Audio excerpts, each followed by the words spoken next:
Get started. Hi, how are you? Before we get to our guest speaker, I just want to make a couple announcements. I'm looking to set up a meeting in late August. I know an attorney who is an expert in New York City, New York State tax law, and I wanted to have him come in. He's very entertaining, so I'm looking to set that up, so look out for that in about a week or so. I'll just get the announcement out. The next NJCPA Directors Committee meeting with the Division of Taxation is going to be on September 27th. Suggested agenda items are always welcome, and you can just email them to me. There's going to be a joint meeting with the Federal Tax Interest Group on October 18th. I'll be working with Paul Doherty to set that up and get a speaker to speak at that meeting. I'm also setting up a meeting for November 28th, and the topic is going to be, I'm going to have an attorney come in and talk about state tax nexus for sales and use and income tax. Finally, just let me, if there's a topic or a speaker you want us to get, just let me know. Just send me an email, and I can try to make that happen.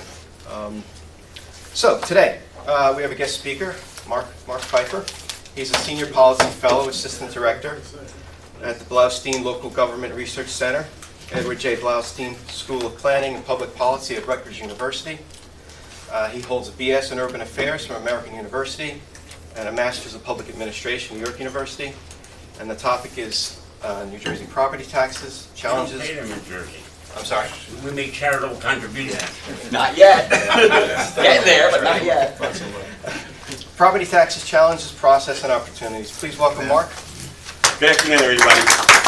And those of you out on the internet. So, real quick, the reason I'm here doing this, and from the Blaustein Local Government Research Center, is that I've spent 43 years now working in New Jersey state and local government. I was a business administrator for the first 10 years of my career, and then I wound up working for state government with a state agency that oversees local governments, the Division of Local Government Services. Spent 26 years there, spent 14 of that as deputy director, and over that 26-year period, I was pretty much involved in every state initiative that talked about property tax relief and credits and support to municipalities and state aid and things like shared services, all that kind of stuff. I've been involved in that, and I left state government in 2012, took advantage of our retirement program, and I've now been with Rutgers doing kind of the same work, just helping out folks trying to figure out state policy when it comes to property taxes and municipal and county government and our local authorities. So over the last 2 years or so, there's been a lot of discussion about the property tax problem in New Jersey. And one of the things, and we'll get into this in a second, I'll just kind of set this up, is the fact that people talk about we have too many governments and things like that, and why are property taxes a problem? So the first thing I want to show you is the fact that we've been studying property taxes for an awfully long time. Property taxes have been a problem in New Jersey for roughly 150 years. How has been paying them that long? All right? So we have somebody in the audience up front here who may have been around in those times, but I'm thinking it's an exaggeration. But it's been an issue about New Jersey for decades. And one of the things we're going to be talking about is why that exists and why it's really hard to make the problem go away or make it substantially better. That's what we're going to talk about. And this list of commissions and bodies, this list goes back to 1946. There's stuff before that. But since 1946, you can get a sense of the dates and the recommendations and the people involved in it. There's a whole lot of stuff going on with it, and we've been talking about it all the time. Every gubernatorial administration does something. All right, does some type of study commission, will do some type of policy action to attempt to deal with property taxes in New Jersey, which makes a lot of sense to do. It's an important thing. It's clearly, yes, we're number one, we pay the most property taxes. Yes, we do, and it's important to pay attention to it. Right? However, if you're thinking there's some easy solutions to this, not so much. So let's first take a look at our annual New Jersey public spending. So this chart is rough. It's general in nature, and it varies a little bit from year to year. But roughly, we spend more money on schools than anything else, about 40% of the public total. State spends about 30%, municipalities 20%, counties 10%. That state number would actually be bigger because it includes it does not include state aid that goes to schools and municipalities. And we'll talk more about that in a slide or two. So our property tax levy, the average property tax levy statewide is roughly these numbers. Roughly 53% of it goes towards schools, 29% municipalities, and counties the remaining 18%. It varies from town to town and county to county. All right, some places schools can be 60%. Some places, like in Essex County, in some places you're going to spend more on county property taxes than you spend on municipal taxes. It all depends. Also, special needs districts. Special needs districts and Bergen schools. County. So what you're hearing here is the diversity and the disparities we have with property taxes in the state, and I'm going to amplify that with a slide in a couple moments. So this is the fiscal year 2018 state budget. And just to give you a sense of how the state budget breaks down, all right? The big hunk of that, 42%, goes out as state aid. And that's mostly income tax receipts that the state collects, turns it around and passes it back out to predominantly schools, secondarily counties, and lastly municipalities. Grants and aid programs that fund other programs, predominantly in counties and some schools. Executive operations, the running of state government itself is roughly 10% of the state's budget. State employee benefits, rent and utilities, another 8%. Debt service, excluding school money, school construction is 8%. Legislative and judiciary is tiny, 2.3%, and capital spending is a miserly 0.2%. Right? To try to control any of that stuff is really hard. Because you can't make a lot of big changes on what are some of those small numbers. And it's really hard to bend those curves, and we can talk about that a little bit later. Of that roughly 43%, that's property tax relief that goes out. This is kind of a breakdown of those services that we get in state government. Property tax relief is at 43%. Children's health and human services, almost another quarter of the budget, and everything else breaks down slowly there. Funding for property tax relief, the reason I'm showing this slide is the programs. You can see school aid, all right, it's about $13 billion, municipal aid, $1.5 billion, other things break down. Those are kind of like the breakdown of just straight property tax relief programs. Municipal money, where do municipalities get their money come from? Roughly 61%, and this is an older number, it doesn't change a lot. Roughly 60% property tax, miscellaneous revenue 17%, state aid 11%, receipts from delinquent taxes 4%, and surplus 6%. Here's how local governments get their money. And again, we're talking about the people who are spending property taxes, all right?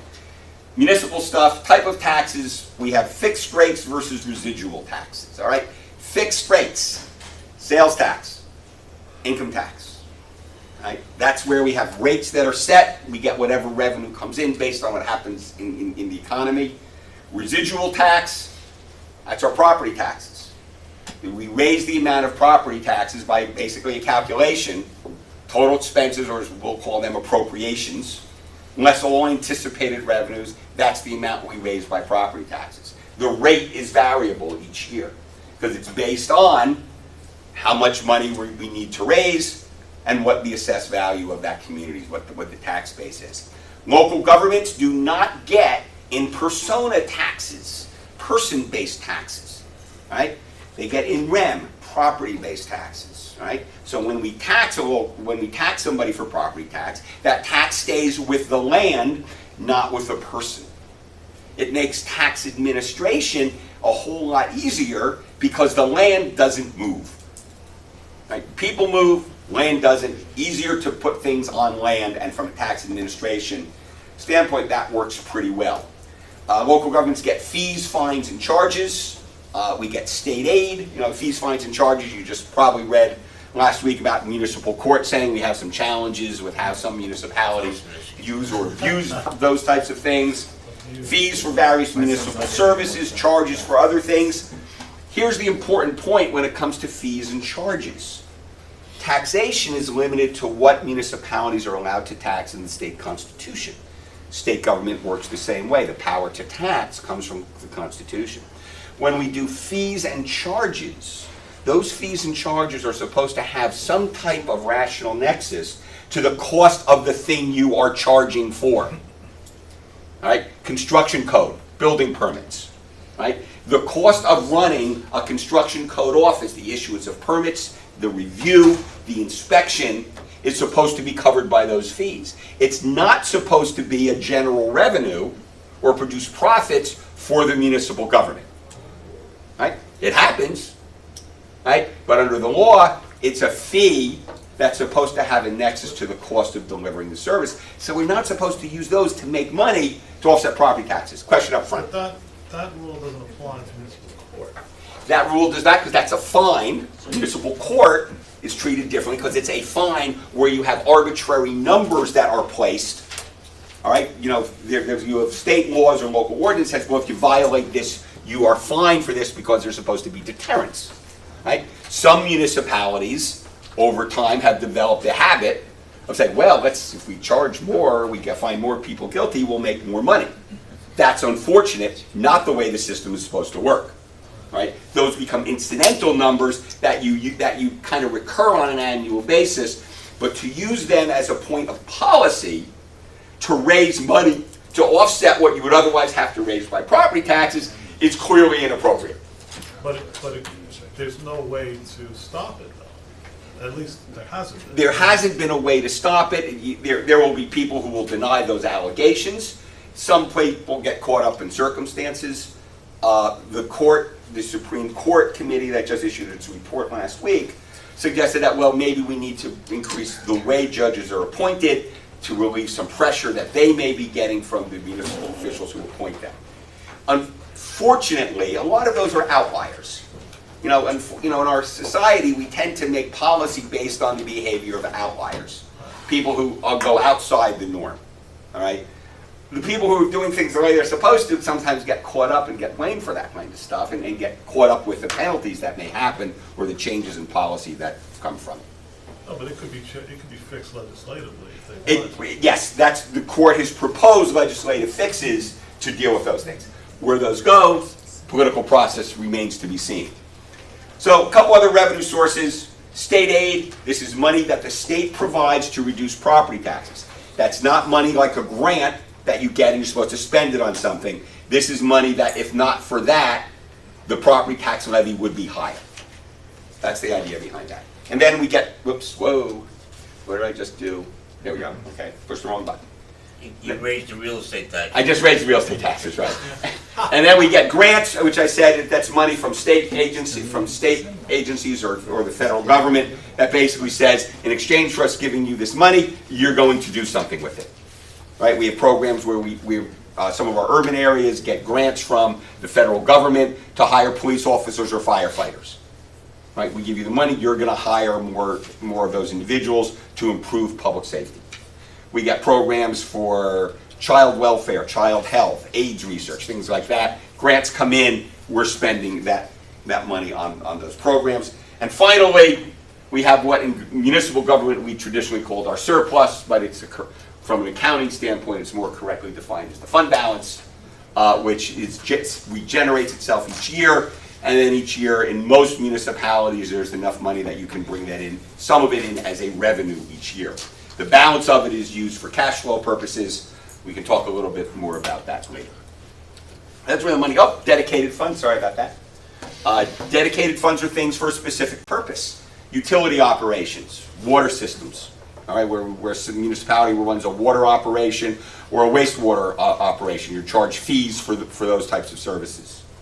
Right, we have money going in for those specific purposes, used for those specific purposes. In many cases, those numbers do not show up on the municipal budget. They'll show up in an audit document and financial statement, but the amounts will not show up on a municipal budget, so you don't see how much money is going in or being spent for those particular purposes. So, let's pivot a little bit This is a question that a lot of people ask, and you hear it, read about it in the press. We just saw a thing a couple weeks ago where this task force that I'm on, somebody suggested, let's make all the municipalities that are less than 5,000 people, let's make them into larger municipalities and reduce the number. Which goes to this question of, do we have too much local government? It's an interesting question. Just curiosity, show of hands of the people in the room here. How many of you think we have too much local government? Well, that's most of the room. Well, in the sense that there's duplication. Well, We have 571 municipalities in the state of New Jersey. Texas has 17. I do not wish to be argumentative, but we have 565. I cannot verify that Texas number, but I think it's more than 17. But let's look at some numbers here, right? We like looking at data. All right? So here's the hypothesis behind this, by the way. We'll get to the data in a second. The hypothesis about New Jersey, all right, traditionally, is we have too many local governments, right? We have too many small municipalities. Common sense says that small is not efficient. And we have home rule. You guys want to come up? We can do this together. All right? And so common sense says small is not efficient. Larger organizations have economies of scale, right? Budgeting and financial management challenges are reduced in larger organizations. Therefore, the hypothesis concludes, consolidation can reduce property taxes, and we should start consolidating small places into large ones. That's been the hypothesis for decades. Now, part of my gig at the state government was for about 20 years, I was the staff member, I was the bureaucrat in charge of the programs to get municipalities to consolidate with each other. You can tell that part of my job didn't go so well for me. All right, we got 2. One of them really doesn't count because they ran out of people. Pocahontas Township, up in, if you ever gone out Route 80 toward the Delaware Water Gap, the last exit, if you ever got off there, you wound up in a traffic light that last 5 minutes. That was Pocahontas Township. Right? You don't have to go into the story, but they had just 3 people left that could run for municipal office, and they were getting older, and they said, we're not doing this anymore. So we basically wound up doing special legislation, got it passed in the legislature, and consolidated them with a neighboring municipality. The other successful one, started under my watch, was the Princeton Borough and Princeton Township. Right? Very successful consolidation. Granted, they were talking about it since 1954, the year I was born. All right? And it took them some 50, 60 years to figure out that they were one community and they really didn't need 2 governments. And it's been pretty successful. Now, granted, when they finally got around to it, they had a single board of ed, a single library, a single fire department, a single health department, single land use board, shared recreation programs, shared a lot of other stuff. So they were effectively one community. They were 2 municipalities, but one community, and they're just one community with one municipality. So the data, on the other hand, the data says, when you look at all the other states, we have more municipalities per square mile. That's the usual data point that comes up for these types of things. And that's okay, that's true. But you know something? We're also #1 in population density. We are 20% more densely populated than #2, which is Rhode Island, and 40% more densely populated than #3, Massachusetts. In case you want the numbers, we roughly about 1,200 people per square mile, Rhode Island 1,060, Massachusetts 860, and Connecticut like 750. There's a difference there. Density means something. Compared to other states, because of our density, we don't have more government per capita than most. All right? 9 of the 20 most densely populated municipalities in the country are in New Jersey. 27 of our municipalities are in the top 100. We own 1 through 4. The 4 most densely populated municipalities in the country are in New Jersey. Not New York City? Nope. Nowhere near. Union City, #2. Who's #1? Guttenberg. 4 blocks. 4 blocks. The Galaxy High Rise. How could that be more popular than Manhattan? Manhattan's not a city. Manhattan's an island, Fairfield borough, is coming county, close now. it's part of New York City.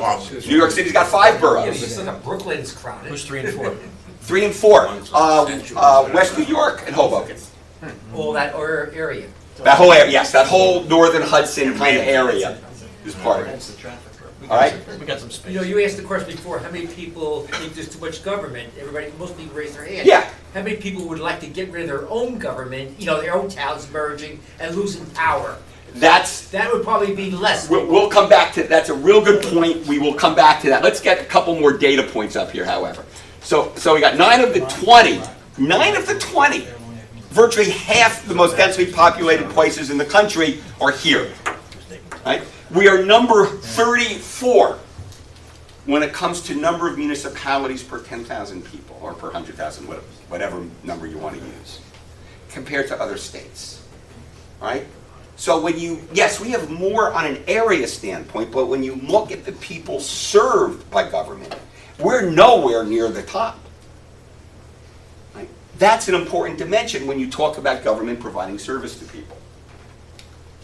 We are 15th in population per municipality at about 15,000 people average per municipality.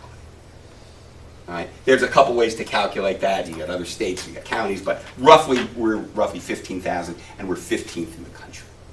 So we actually, although we have, we're here, we're significantly below the average when it comes to municipalities per 10,000, but we're on the high side of how many people we cram into those municipalities. Right? That has meaning. And just as an aside, we're number 40 when it comes to number of special purpose districts, including schools per 100,000 people. So when you look at the people that are being served and the number of government agencies we have doing that, we are nowhere near the top in the country. Right? And then one other thing to think about. Somewhere between 20 and 25% of New Jersey's land mass will never be densely developed. We've got the Pinelands, we've got western Sussex and Warren County, we've got the Highlands, right? We've got southern Jersey, which is agriculture. That land mass will never be dense, will be significantly populated. We've cut off population growth in the Highlands section, starting up in Passaic County, working its way down into Morris and Somerset, and working through Hunterdon, where we limited population growth there because of water supply issues. I'm not even counting that as part of that 20-25% number. So we're cramming a lot of people into a number of places. All right. So these are really interesting issues. So it kind of comes to, do we have too many municipalities and do they cost too much? Now, a colleague of mine at Rutgers, when I left Rutgers, when I left the state, and I went to the academic institution, one of the things that was on my mind was, what about this hypothesis? What's the story on it? Is it real? What do we have too many municipalities? So there's been some research about this over the years, and we made a contribution. But first we found a state commission back in the late 2000s, research found that research is highly variable about what is the right size of a municipality and what are the right costs of the municipality. The Luart Commission studied it and found no correlations. Nationally, internationally, there's nothing like a right size city. There's some good data that talks about the right size of a school district, how many students can make up, how many students you want in a school district to provide cost efficiencies in running a school, diversity of educational opportunities, lots of different programs. There's some nut data on sizes of school districts. Nothing of any reliability that says what is the right size of a municipality. And if you think about it, municipal services are very dependent on the population, the demographics, property values, what the tax base is. A whole lot of variables will go into the decisions as to how municipal officials decide to provide services. That becomes a very variable thing. So Ray Caprio and I, Dr. Caprio and I, did a study called Size May Not Be the Issue, an analysis of cost of local government and municipal size in New Jersey.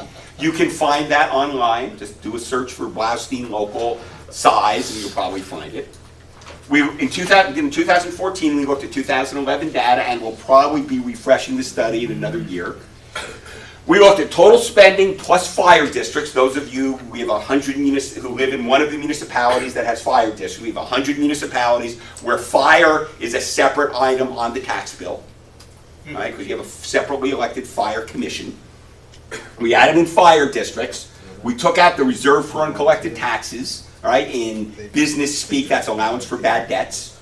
We force municipalities to raise extra money so they can pay the tax levy to the school in full, to the county in full, and the municipality bears the risks and reward of that process. And we're not going to get into that. It's municipal accounting stuff, but it takes that out because it doesn't have anything to do with how much money a municipality spends.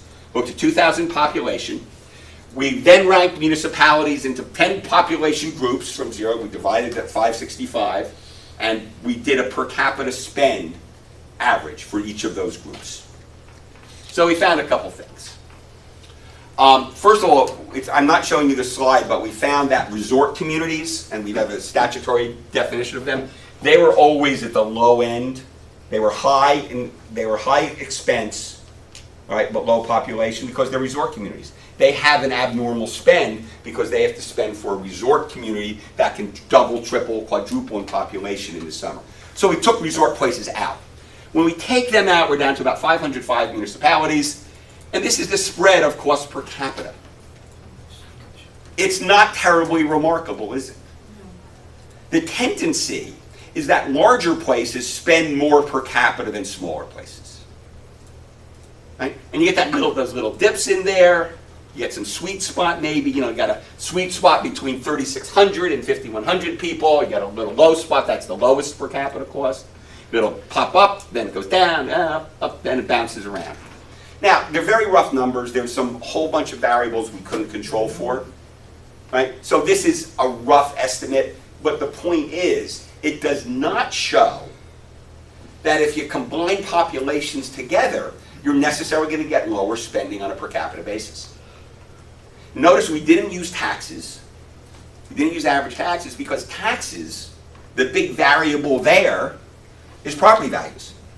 Is the aggregate taxable value in a municipality, which is basically driven by location. Municipalities that have railroad stations tend to have higher values per capita. Right? Places in northern Jersey where you've got intersections of highways, Parsippany Troy Hills, where you've got the intersection of 287 and 80 and Route 46 and 280. Well, that's a pretty good place that has a lot of ratables. Offices, factories, things like that. That drives property taxes. That's that number. We'll talk more about that. But the point here is that we have this variability that doesn't show, all right, bigger is cheaper. It tends to show bigger is more expensive. Right? This is a map of breaking down population per square mile. It's small because you can't show a long state nicely on a slide. But the purple areas are the low population places. All right? The darker places, the yellows, the reds, those are all higher population places. Notice the density. The smaller places are these larger rural places. All right? They don't have a lot going on in a lot of those places. A lot of people, a lot of farms, a lot of undeveloped land. Right? They tend to run cheaper because they don't provide a lot of services, so lower cost per capita. Right? Don't have a lot of people. A lot of volunteers. One of the things, Ernie Rioch, the late Ernie Rioch, did a wonderful study, an anecdotal study a number of years ago, where he surveyed officials, elected and appointed officials in small places and medium places and large-sized places, found that smaller places, the elected officials, the appointed officials, tend to focus on cost control. They look at every voucher that's getting paid. Larger places, elected officials focus on services. How can we provide more services to people? How can we make them happy? Those places have a larger tax base, generally speaking. One of the things we found is that if you got more money, you spend it. I know that comes as a surprise to accountants. Here's the correlations. The more equalized value per capita, the higher cost per capita. Meaning if you're resource rich, you can spend it. We looked at about 50 economic and social demographic variables to try to do some correlations to see what tends to lead and what is significant that we could find in common about these places. There was nothing that was outstandingly significant. This thing about equalized value per capita, property wealth, was the most significant but not predominant across all cases.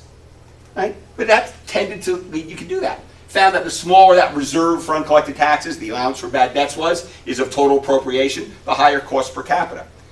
Places with a smaller reserve means they collect more property taxes, which means the place is going to be more affluent because people pay their property taxes. You don't have a lot of delinquencies. They tend to spend more. Correlates with the first item. The smaller delinquent taxes are of total revenue, the higher cost per capita. Yeah, same thing. Basically, if you've got money, if you've got resources to spend, you're going to spend it. Right? More wealth leads to more spending. Right? So, if you follow that other thing, we were saying, well, if you can take places together and give them more wealth, there will be a tendency to spend more money. Smaller places pay their employees less. Lower salary, lower pension costs. Larger places, more employees, more active union engagement, negotiations for higher salaries, more management overhead, more complicated stuff. Smaller places are simpler. We did not find any socioeconomic indicators that explain more than a few circumstances. Larger places with lower income spent more on programs, state and federal funding. That's a big deal. Like, there wasn't anything that stood out that said this is why larger places are more expensive. A lot of diversity. We'll come back to that concept later. The conclusion that Dr. Caprio and I reached was the bottom line is the data does not show that we can consolidate ourselves into savings, but there are places where consolidation makes sense. Princeton's were a great example. There's other places around that will do that as well. But if size doesn't matter, what does? Right? Property wealth and the impact of the rateable base versus other revenue sources. That seems to be the most clear indicator. Homogeneity versus heterogeneity. All right? Places that are smaller tend to have more homogeneous population, relatively less diversity of services. Larger places, greater diversity of population, demand for more services, higher spending. Cost versus service focus, that volunteers versus paid, that Ernie Rioch story I told you about. Smaller places tend to focus on service, on money, how much you're spending. They know everybody in town. People complain about stuff. And if you, in the audience here, live in a small town, say less than 6,000 population? Nobody, okay. I can assure you, if you're an elected official in one of those towns, you know everybody in town, and people are not shy about telling you what they think. Union-driven costs are lower in smaller places than larger ones. Salaries lower. That's pretty much across the board. That actually is pretty logical. One of the things, and this was a big thing in the case when Princeton was starting to talk about their consolidation, does the relevance of community offset looking at consolidations just about government savings? Right? When we were studying the Princetons, one of the things that we told them, and we told the public and the governing body, was that here's the interesting question. To those boundary lines that represent municipalities, to state people working at the state level, state elected officials, the media, lots of people, those boundary lines represent government. But to the people who live within those boundary lines, it represents more than just government. It's part of it. It represents community, where they shop, where they go to school, religious institutions, social organizations. It's all part of what makes something a community. In the case of the Princetons, we posed them the question, the Princetons, one community or two communities? If you're one community, you only need one government. But if you're really two different communities, two governments probably make sense. And in the end, they really figured out, well, we're just one community because we already got a single school district, health, recreation, all that other stuff. We're just one place. And they voted to consolidate. Those types of circumstances make a lot of sense. We also have great diversity in choices of municipalities that reflect the mix of services and costs for diverse population, but with exceptions. Right? So we've got this incredible diversity of places where people can move to and find different housing costs, different educational options, different economics, given their own personal economic circumstance, lots of choices. Competition, municipalities compete with each other. And consolidation savings aren't as great as might be imagined. We did a study where we said, well, if you took a municipality and said we can reduce costs by 10%, when you reach that down to the impact on an average tax bill, all right, remembering that municipalities maybe between 25 and 30% of the overall tax bill, that impact on the tax bill is relatively small. Right? And the thing we found at the end is a quote from the field of evolutionary biology. Is that everything is the way it is because it got that way. All right? New Jersey municipalities developed the way they did because they did. Lots of different reasons. We can have a whole separate talk about that. But the bottom line is things got that way because they did, and now we're dealing with that. And changing things that kind of evolved over time, as we know, becomes a bit of a challenging thing. So, with that as the setup, let us talk about what does higher property taxes actually mean. We say, well, property taxes are too high. Oh, they're higher than what? What are we comparing them to? No? Before we get there, let's talk about what's good about property taxes. It's efficient to administer, system places administrative and fiscal risks appropriately, and low tax administration costs. Some people complain to municipal officials about school taxes, and mayors hate that. All right? But it's a venting process. People know, yes, I'm paying a lot for schools. What am I going to do? It is reliable. It's a residual tax. So I know how much I'm going to collect when I bill. It's reliable revenues compared to other fixed rate taxes. Lower risk of revenue shortfalls compared to state revenues. Income tax, well, we never know what that's going to be. We do estimates. You guys do a really good job in helping people not to have to pay a lot of taxes. All right, you make sure everybody gets their whatever, however low they can get it. Right? But that number that the state estimates will vary. We don't know for sure what we're going to get, and there's revenue risk the state has to take, which is reflected in the amount of surplus it has to keep and the policies it sets. Local government, not an issue. Schools are guaranteed their entire tax levy. They don't have to worry about it. County's the same. Municipality has a responsibility for managing it. Right? They collect the taxes. They bill it. All right? Their job is to get that money in. And they also get the advantages of when there's new construction, that first year that something's in place, the municipality gets to keep most of that money. It's a great deal. It works out well. Combined with the rest of the fiscal system, it ensures the solvency of local governments. Do not discount that. Now, think about from a cash flow standpoint, counties and schools always know how much money they're getting. They don't have to worry about not being able to pay their bills. Municipality has the responsibility to manage that, and we make sure they're pretty solvent through a pretty rigorous state oversight process.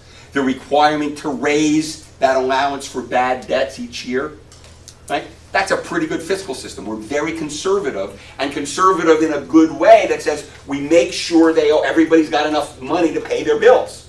Yes, we get outliers periodically in some of our big cities, Trenton, Camden, Asbury Park, Patterson, Newark had their problems over the years, but we've got a pretty good system to work those guys out. And we've been successful with that. It is arguably progressive. The property tax is arguably progressive, not definitively. Higher value, you own property of higher value, you pay higher taxes. Right? If you think you're paying too much in taxes compared to your income, you got lots of other places you can move to. Right? Yeah, you realize that doesn't work. Senior citizens get trapped, fixed income issues. It's, like I said, it's arguably, right? Not totally. But other policies can influence those things too. We have problems at the low end, which can be resolved via income tax-related policies, which have their own technical challenges. Some people make bad economic choices. Some get forced into it. And we now have a SALT problem. Right? And no one's really going to be real good at predicting exactly what the impact of that's going to be or how long it's going to last. And senior citizens have an interesting issue about whether they should be paying school taxes. Right? I'd be happy to have that discussion with you later, but we're going to keep on going. On the other hand, property tax results in municipal rateable chasing to keep rates low with new revenue, which adds to growth pressure. You know, 50 years ago, that wasn't such a big deal. New Jersey had lots of room to grow. Today, yeah, a little more challenging. Got environmental issues. We can't really develop in the pinelands. That seems hard to do. A lot of density challenges, environmental issues. It's become a disincentive to zone. The property tax has also become a disincentive for some municipalities to zone for development that will result in school children, which highlights how things are interconnected. All right? It's an added challenge to growth in restricted regions like the Highlands. Local political control of the property tax focuses on elected official attention on it. That has pluses and minuses. A lot of elected officials get reelected or lose reelection because of what happens to the property tax in their town. It forces attention on it. And yes, there's outliers in lots of places where they get great rateable growth. I mean, look at what's happening on the turnpike.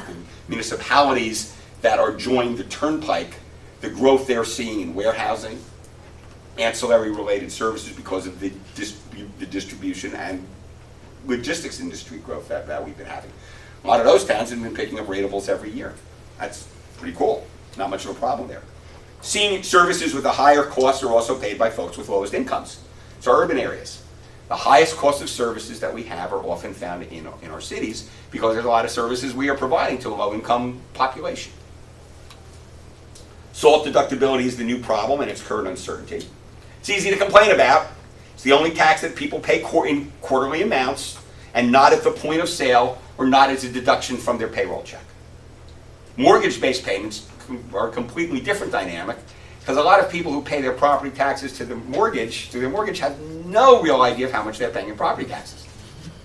It's not something they relate well to. You get a card every year. You get a card every year. How many people read that card?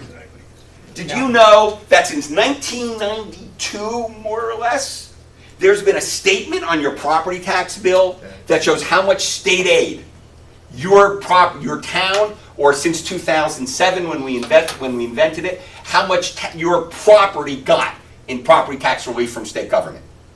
Does that ring a bell to anybody in the room or watching? I've seen it. Yep. Okay? How many people have no idea what I'm talking about? It's close to zero. It's close to zero. Well, yeah. Well, now we changed it because now you actually have to go to a website to look it up. We give you a web address where you can look up how much properties. It's not on your bill anymore. But for years, people had no clue.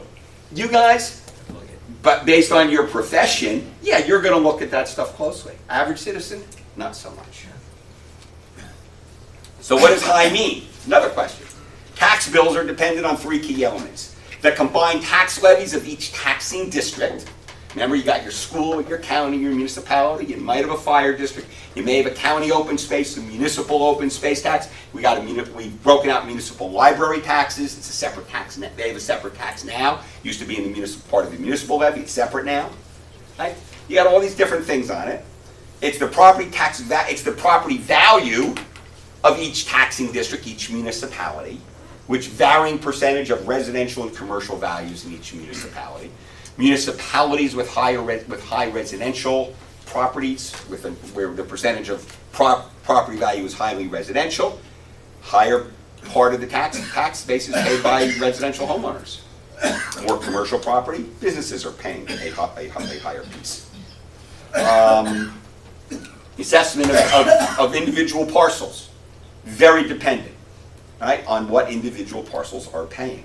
Places with identical levies may have very different tax burdens given the assessed value, which also varies to market value. You have differences there. So we have some inequities based on that because some municipalities don't do a lot to keep their property values at market value. That's slowly changing, however. Wealthier places tend to spend more because they have higher property values, especially regarding schools. Average residential property taxes vary greatly between places and counties. I'll show you how that looks in a second. So here, the bar graph with the legend on the left is how much average property taxes are for each county. It is ordered from low average property taxes to high in each county. And going up, the line graph is showing the percentage of household income that goes toward property taxes. Not a lot of consistency there, is there? No. It is all over the place. It's slower in southern. Well, yes, it's lower in southern Jersey in part because incomes are lower, average incomes are lower in southern Jersey than they are in North Jersey, and property values are lower in South Jersey than they are in North But Jersey. see, my county has a distinction of both the high and Yeah. low Oh. percentage. Look at your high guys, all right? But look at, as you can see, we're going up in property in average property taxes, but look at the income, the jagged income line on average income. Particularly at the high end. Sort of smooth, from Cumberland County all the way up into Middlesex County. It's pretty smooth there, but all of a sudden, we got ratables are driving all of that, and income. Where'd you look at? So, why are taxes high? Think about it. Moment to review, sorted by per tax percentage of income, right. Median income includes renters, by the way. Skewing percent of income in high rental counties, that's really interesting, by the way. Essex, Union, Hudson, Passaic are counties that have a high percent of rental property. All right, and so we get a little income skew there, which makes answering the question more complicated about when are property taxes too high? If we could say property taxes are too high, theoretically we have in mind a number where it's not too high. And let me ask this question. Are any of you paying too little in property taxes? Anybody? Well, yeah, so what's the number here? This is the challenge that we have when we're trying to fix the property tax problem. Now, how much are we paying? What number, how much, what percentage of income, which is arguably a reasonable measure, what percentage of income is a reasonable number across the board? Right? And how do you adjust that for household income? No, people have high income, decide to buy a place that's really nice. Pretty much anybody in Rumson. Right? They made choices. Right? In some cases, their taxes there are lower than a lot of other places. Because not a lot of services. Homogeneous population. What county? Right? Great schools. Ocean. Right? So this number is an interesting little thing. It's the total property tax, the residential portion of the levy. How much of the tax levy is based on the residential property tax base of state personal income from 1954 to today. And I've highlighted the peak and bottom years where they were. Look how that number goes all over the place. That's sort of a gross measure, all right, of how much people are paying in property taxes out of their income. And it runs between, the average is right, 4 to 6%. It's roughly, if you look at the trend line, it was higher than it used to be. In 1954, we were probably at about 5.12%. Now we're down to about 4.7%. 4.7%, is that right? Yeah, about 4.7%. We've actually been going down over the long term. Yeah. But that's not adjusted for sales tax or income. No, oh, it's not. It's not. You didn't have back. Right, you're right. We did. Sales tax showed up about here. That's when sales tax showed up. At 2 or 3%. All right. Income tax 76. showed up about here. Here's where income tax showed up. 76. So you saw the big drop. The income tax did what it was supposed to do, didn't it? It was supposed to reduce property taxes. Well, 76. Boom. Right, 78, 79 right there. Now here, around 1986, 87, we lost the effect of that. Florio raised That wasn't Florida, that was Kane. 91? No, so 91's over here. All right, we had a peak here, and that peak was... Kane in his second term, yeah. You're right. So that peak, this is Florio here where we had a jump, but then we jumped down, and we've been dropping ever since. Notice we've been dropping in the 90s into the 2001 recession. Now, pop back up. Now we had our recession. All right, the recession bottomed out about here. We've been moving up since. So- when AC in Atlantic City and the lottery came in, it was supposed to lower taxes because the state was providing before, so this was gonna take over. Well, actually, no. Well, that was. Atlantic City, you One made, was the seniors, and one was the. Atlantic City focused on seniors. Yeah, but they were getting citizens. If we provided pharmaceutical relief and other aid to seniors directly through the Oh, state the take PAD program? from Yeah. PAAD program. Yeah, All right, that was that. Wasn't property tax relief for anyone else. It provided some new revenue for investment. Casino Redevelopment Authority, yeah, they reinvested in the region, spent some money at the Meadowlands, other places in the state, so it created some capital investment for us. But it wasn't the income Yeah, the tax. state was providing some of those things before. It Now did they didn't have to replenish worry about Atlantic it. City. No, that was, I could do a whole rap with you on Atlantic City, and if we've got time in the Q&A, we can talk about that, because I don't want to go into that rabbit hole. But the point is, again, the challenge of how we fix property taxes and what's too high. On a macro basis, we're actually dropped down a little bit. We have a little uptick here, and this is 2015 here. I ain't taking it out further, but it's still nowhere near our peak. Right? And what's our expectations? But we're conflicted. More than 3 in 4 New Jerseyans rates their own town or city as excellent or good place to live. You figure if they hated property taxes so much, they wouldn't be so happy. But they like where they're living. Right? 70+%, and that number varies from year to year. Roughly 70% think, hey, this is a cool place. I like it here. This overall 77 positive rating is a numerical high for this question going back statewide polls from 77. The prior high was 76 in 2012 and 2011, coming out of the recession. Right? You know, we got a conflict here. We say different things. The 37% number giving their town a top rating of excellent is the high point for that metric, surpassing a 34% from 5 years ago. Right? So we have a little conflict here. All right? So what is the problem? Are rates too high? If so, what is too high? Are they too low? Just right? What about the impact of rateable base and boundary lines? Those become arbitrary. What's our measure? Median, mode, percent of household income used for property taxes, some other number? How do we decide where it's too high? Do we compare state or county averages to come up with those numbers? Is it a localized problem or statewide? Urban or suburban or rural? Or is it more subtle than that? I'm pointing this out because this is what state legislators have been wrestling with in trying to respond to the conflicted public demand of lowering property taxes. Right? Uncertainty of political and economic impact of loss of SALT deduction, I don't know where we're going to see that. Can't be good. All right? But we don't really know what the public impact is going to be. And what are the trade-offs or solutions? So, let's control costs. Let's do stuff on cost control. We're paying too much in taxes. Let's reduce the spend side. All right, well, what do we face with this? Labor cost control is hard in a union environment. Union labor relations law and government favors unions, and civil service system is not terribly efficient. We have politically motivated management can act poorly, so you got to protect employees. I mean, absent civil service or absent union protection, I can assure you that some elected officials will do very nasty things to employees. We kind of had a history of that in New Jersey prior to the 47-48 Constitution. Right? A lot of that's gone away, sort of still exists in some places. But it also drives up costs. Personnel costs in civil service towns are high.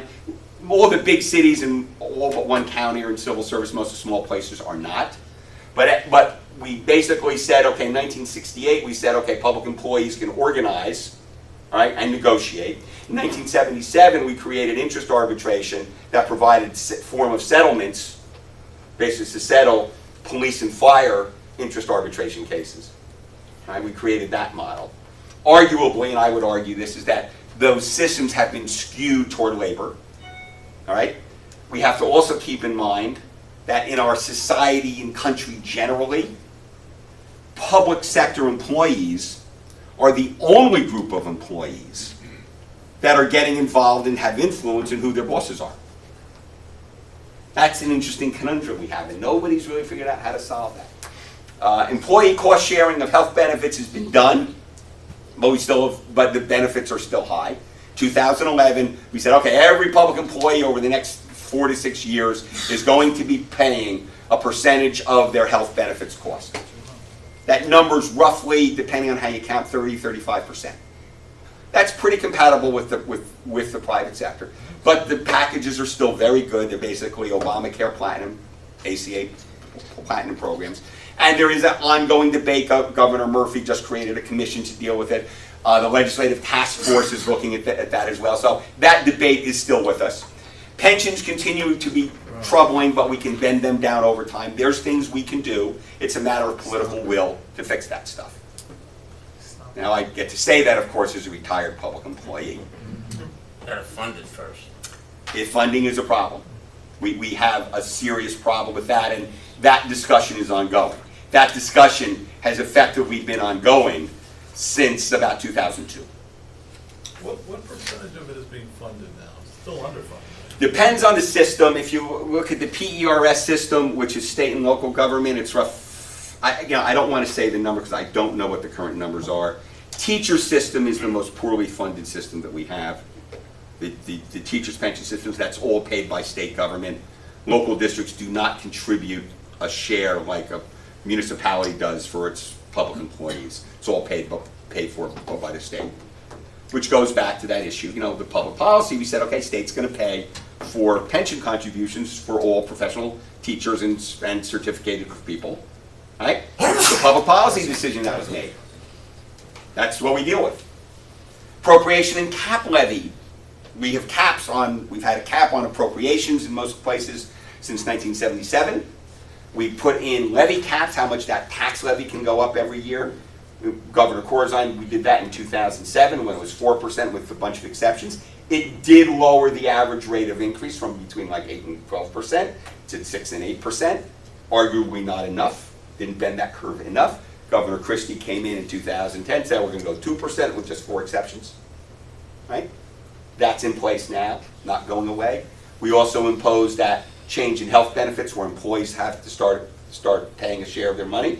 That would freed up some money in municipal budgets, and county budgets, and school budgets. We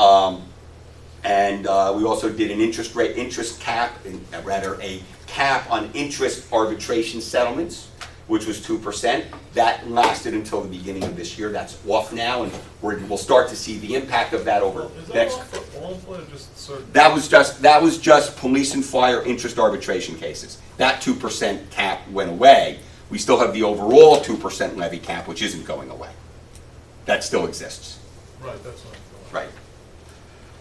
Right. Let's see. So rateable increases in ratables allow for increased tax levies. Okay, so if a new factory comes in, or take Atlantic City, we got 2 new casinos. Well, that's actually a bad example because we're not taxing them directly anymore. But if a new warehouse is going in Cranberry or South Brunswick, the taxes that value brings in, school, county, municipality get to spend that extra money. So that's how they can keep their budgets up. Alternate service delivery. Can we change the way we deliver services? Sharing services has its challenges. We always talk about sharing services, finding providers or client communities, managing cost increases, dispute resolution, loss of local capacity once done, and political changes. We've had a lot of successes in that, despite that. We find that when pushed to the hilt, governing body officials can get together with other ones and reach agreements on how to provide services together at a lower cost. It's been a great success story. We've been doing that since 1975 or thereabouts. It's not anything new. Passed the law back in 75. Virtually every administration had some type of a program to encourage local officials and school officials to engage in shared services. We had incentive programs, we've had promotional programs, we've had just, hey, come on, you can do it, guys. Right? We've given money, we've given incentive grants, we've given reward grants. It works. Right? Could we do more? Probably. Right? But frankly, the thing that's the best incentive for that is that when costs get too high in one municipality, they try to look for other ways of providing a service and they'll talk to their neighbors.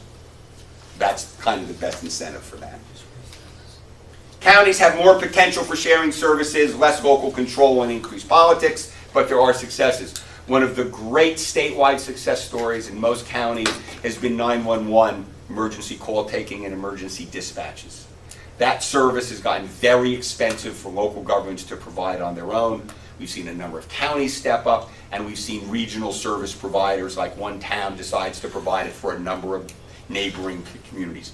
Those programs have worked out really well because they're expensive, and people are learning, slowly in some cases, that in order to do police dispatching, you don't have to have your own police officer sitting at a front desk doing the work.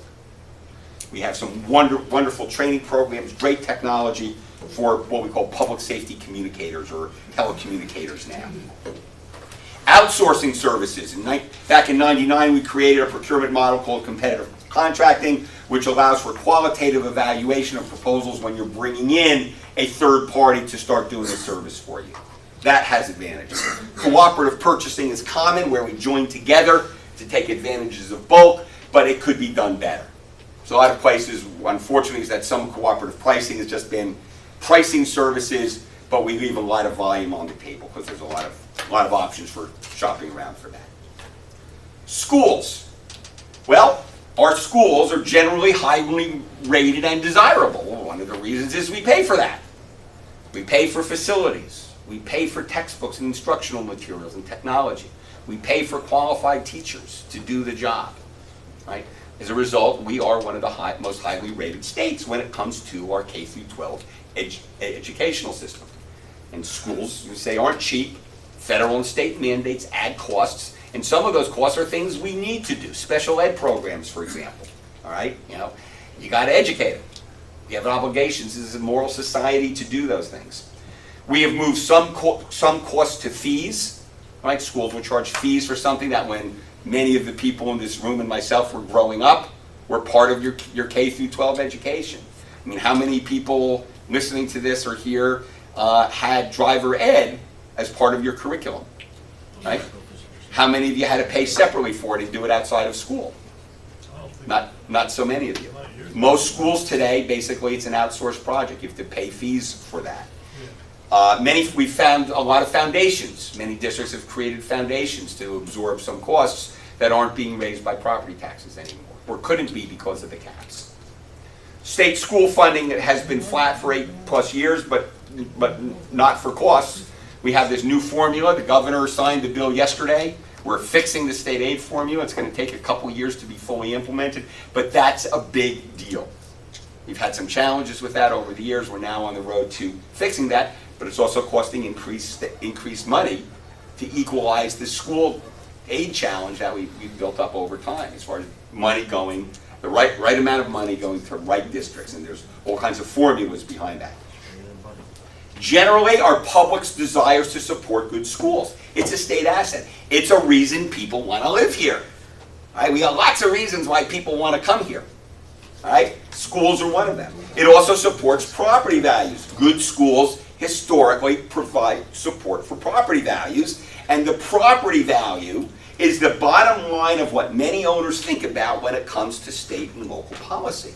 What is this policy, be it from my local town council, from state government, what is this policy going to do to my property value? If it's going to decrease it, has potential to decrease my property value, I have a problem with that policy, don't I? If it's going to increase my property value, I'm all for it. That's the general line of thinking that we have, and I can tell you as a former municipal official, somebody who's been involved in local government my entire career, that's a big deal. Well, not Right? for all elderly, not so much. Elderly, it's a different set of problems, but I'll tell you, if you have elderly who are owning their own townhouses, or if they're in a retirement community, they're still concerned because they want to be able to hand that property down to their kids as part of their estate. So, but again, one of the themes you're hearing here on a lot of these issues is that it all depends, because we have this myriad of different circumstances that we deal with. So let's talk about some assets. We got liabilities. Well, how do we compare to other states? Well, we generally highly rated desirable schools, highly educated public. We got location. All right? We are the port of entry for so much stuff coming into the United States. We have been that port of entry since pretty much forever. All right? The industrial growth of the United States in the mid-1800s was driven by railroads. And as you know about and before that, you had like the Erie Canal going up to New York, opening things up, and railroads opening things up. The Amboy and Camden Railroad, Camden-Amboy Railroad that ran from Perth Amboy to Philadelphia, well, to Camden, then across the river to Philadelphia, was the big economic driver of this country in the mid-1800s. Because they got goods from Manhattan and Europe to the rest of the country. It was a huge deal, right? And it also was the basis of the state's, it was the state's economic lifeblood during that period of time too. We got New York, Philadelphia, diverse state, ports and movements, easy movements of goods. Imagine what the New Jersey Turnpike would look like today between exit 9 and exit 6 if we hadn't doubled the width of the highway over the last decade. Think about the economic driver that has been when combined with the dot-com revolution on logistics and distribution, how there wouldn't be, traffic would not be moving today if we had all those warehouses and distribution without those added 3 lanes in both directions. We were fortunately ahead of the curve on that. Historically, New Jersey has been ahead of the curve on transportation, leading the rest of the country on that. Moving back, that's our ports, broad range and easy access to a wide variety of arts and leisure. We got everything within a 2-hour drive. All right, it's a remarkable place, and it makes us different from other states. We have a wide range of higher education options, high income levels, and a relatively low poverty rate. No individual personal property, local incomes, or sales taxes. We don't have those, right? We got income taxes. We got your sales tax. We got your property tax. But you're not like Virginia, where you're paying a couple $1,000s a year for a car on personal property tax. Right? You're not in Pennsylvania, where you got employment head taxes and nuisance taxes. So we're different from other places. Clearly, we're in a lot of states have local taxes like New York. We don't do that. Sales tax. Right? We don't have that. All right? We're a lot more easy to manage and efficient in that regard, but we still need to be able to compete. But we can't forget these assets. Should show this slide to Amazon. Yeah. The public has a high degree of quality of life. The public has a high degree of quality of life, as shown by that survey I talked about before. South Dakota. All right? It's a big deal. Right? People like being here. Yes, there's people going to leave. There's always going to be people going to leave. Seniors are always going to want to go to Florida or to Arizona. Right? It's been that way forever. But remarkably, when seniors leave their house that they grew their family up in, somebody's buying it and put a family in there. All right? We don't have a problem turning over homes. But the people buying it are lower income, We lower have... net worth than the people selling it. Yes. And so the average net worth of the average citizen is getting lower and lower. We have that's general economy right now. That's not unique to Jersey. We're losing the high income people. Yes, because they are aging out and moving. Right. All right? That's okay.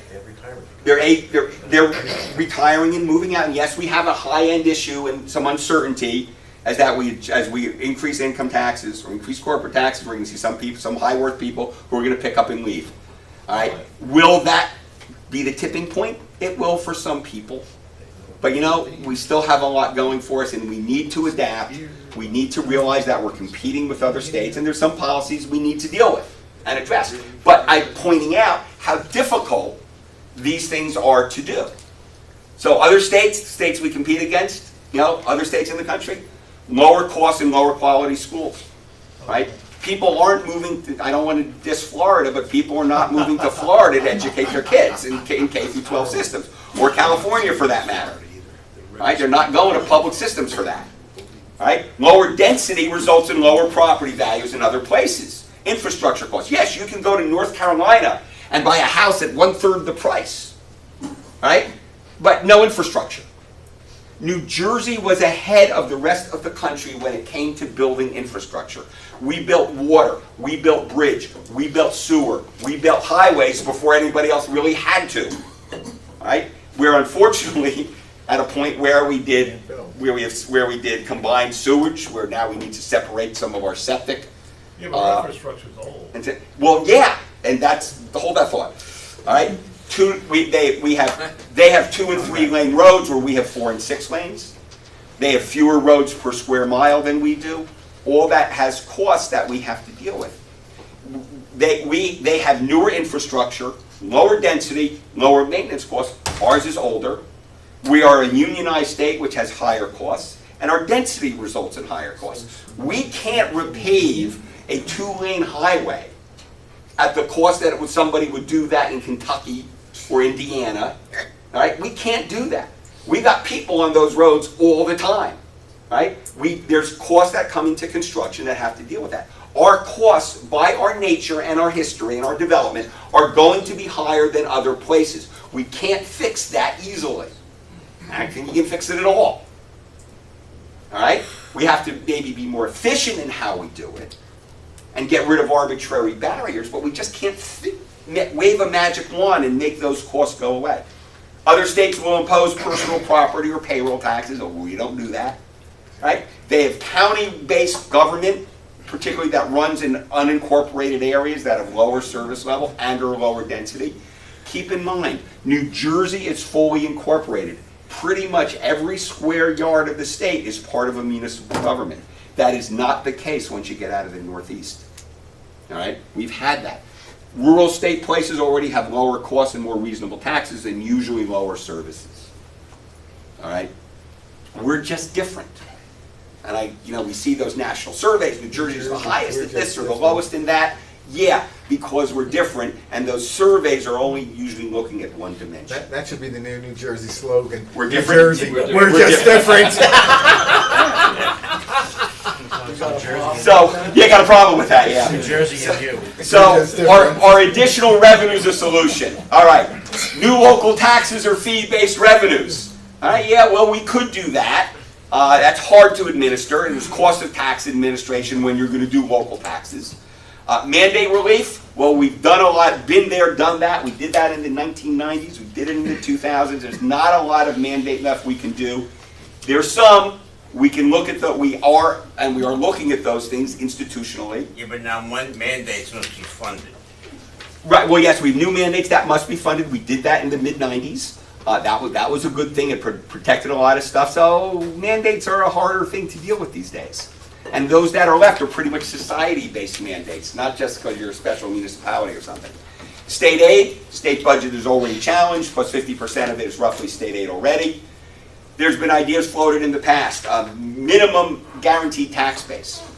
Provide state aid so that every municipality starts with a minimum value when it comes to raising taxes. All right, it's a kind of a redistribution play there, right? Challenging to do. It's never gotten a lot of play, but it is an interesting idea because it will lower taxes in poor places that don't have a lot of property value. Right? Targeted programs to taxpayers in need of relief or municipalities with high tax burdens, high costs and low values. Do we target aid to put to those types of places? Formula aid reform, essentially municipal aid's been frozen since 2003. League of Municipalities will complain about the $300 million a year of what was municipal revenue from what we call the gross receipts and franchise tax, now energy tax receipts, that the state just keeps because they can. I tend to agree with the League on that one. And the legislature generally doesn't see municipal aid as their problem to fix. Because when they give that municipal aid out, it lowers property taxes, but the legislature doesn't get any credit for it. That's why they had those statements on the tax bills that not a lot of people saw. What else can we do? Expanded county assumption of services. There's some room for this, but we need to be cautious about it. Emergency call taking and dispatch, as we said, has been a big win. Public health is an area where that's possible. It's already some counties already have contracts with municipalities to do that. There's been some discussion about moving tax assessment to the county level. I'm not sure that will work terribly well. It may work in 1 or 2 places, but I'm not sure there's a lot of value to that, but we need to look at that further. And there's also a question of when scale saves money. Right, solid waste collection, yeah, that could work in some places. Police services, a little bit harder. All right? Again, it's, yes, you consolidate 2 towns and police departments, you don't need 2 chiefs. But now you may need a deputy chief. You may need an administrative person. Because you got a larger span of control you have to deal with. More people, more management, more personnel challenges. Right? We don't do that well.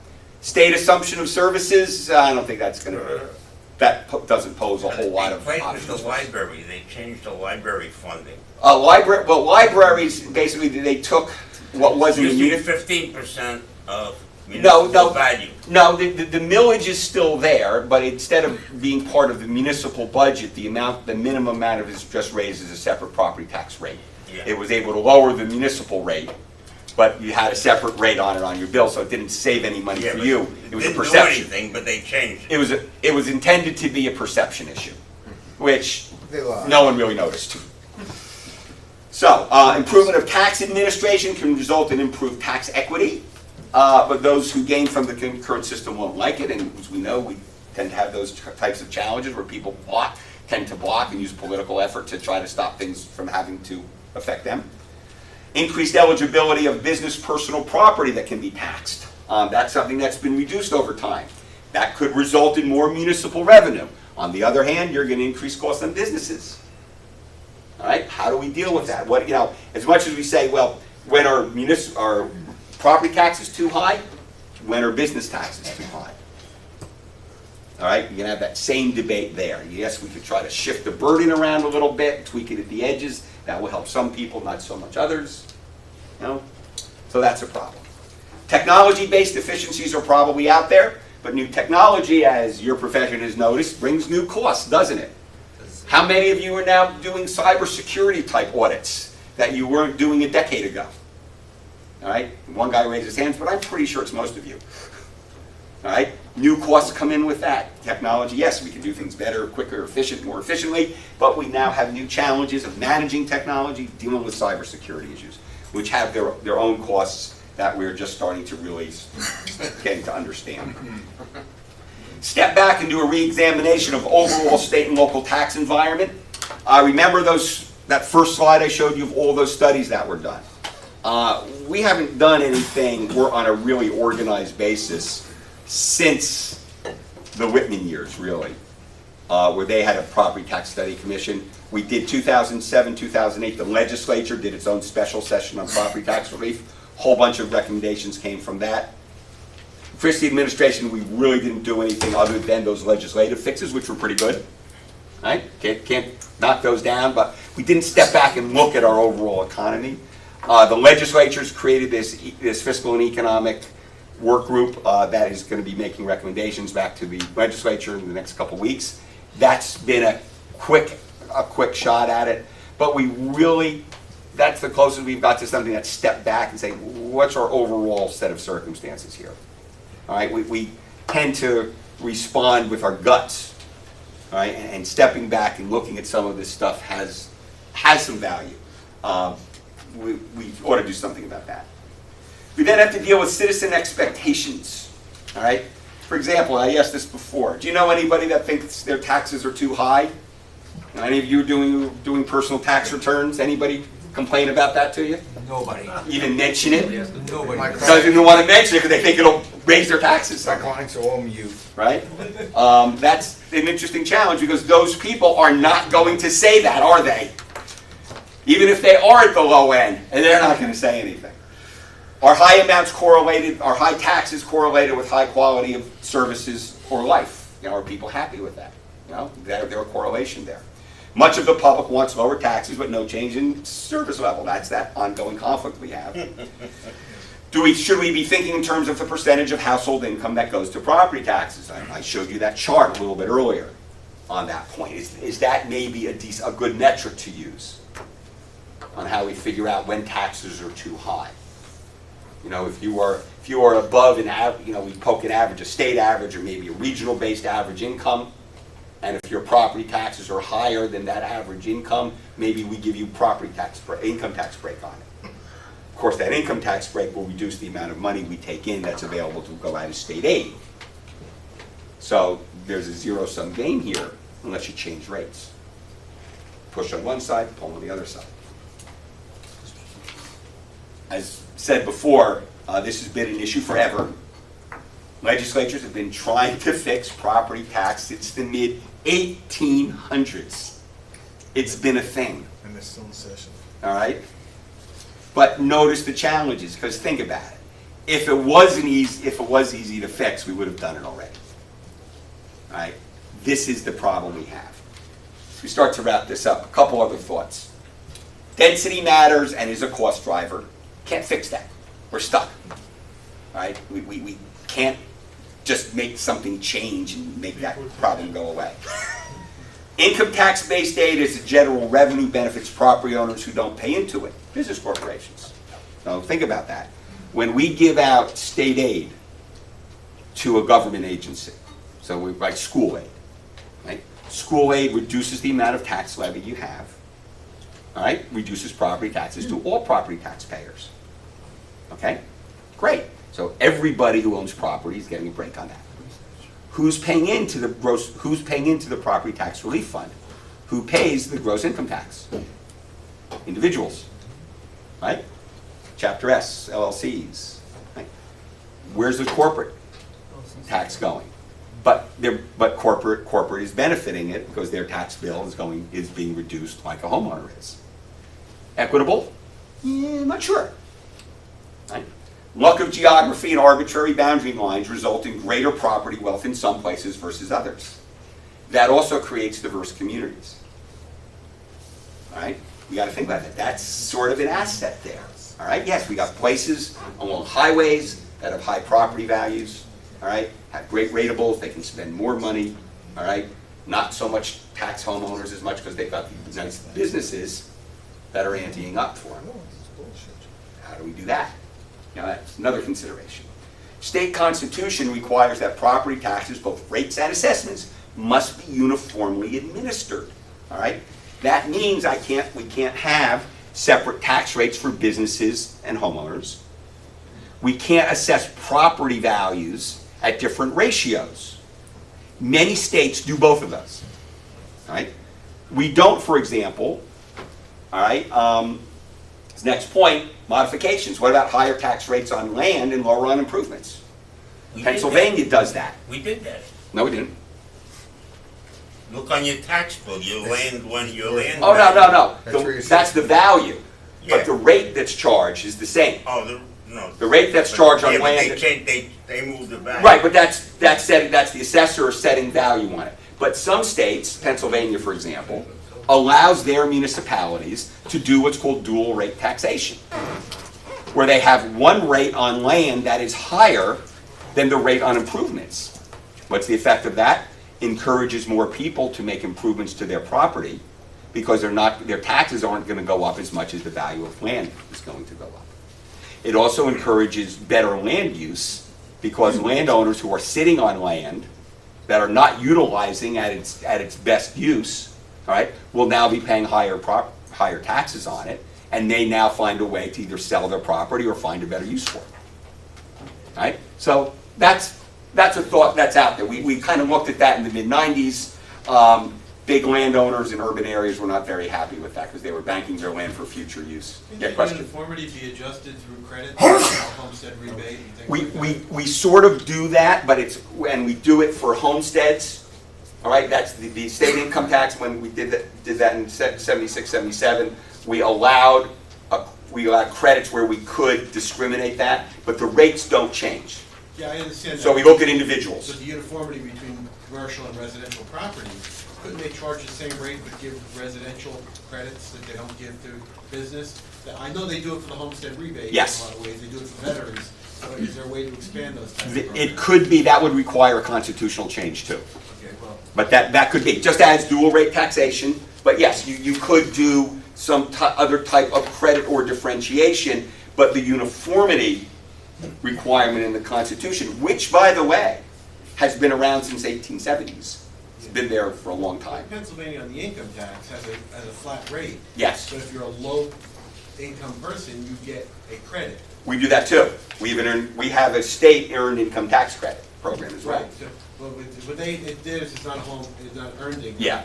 And, but like I said, I've always heard that that's the way to change that uniformity clause, because you're charging them the money, but you're giving them credit for other reasons. Yes, and there's programs, but right now, we can't do that, all right?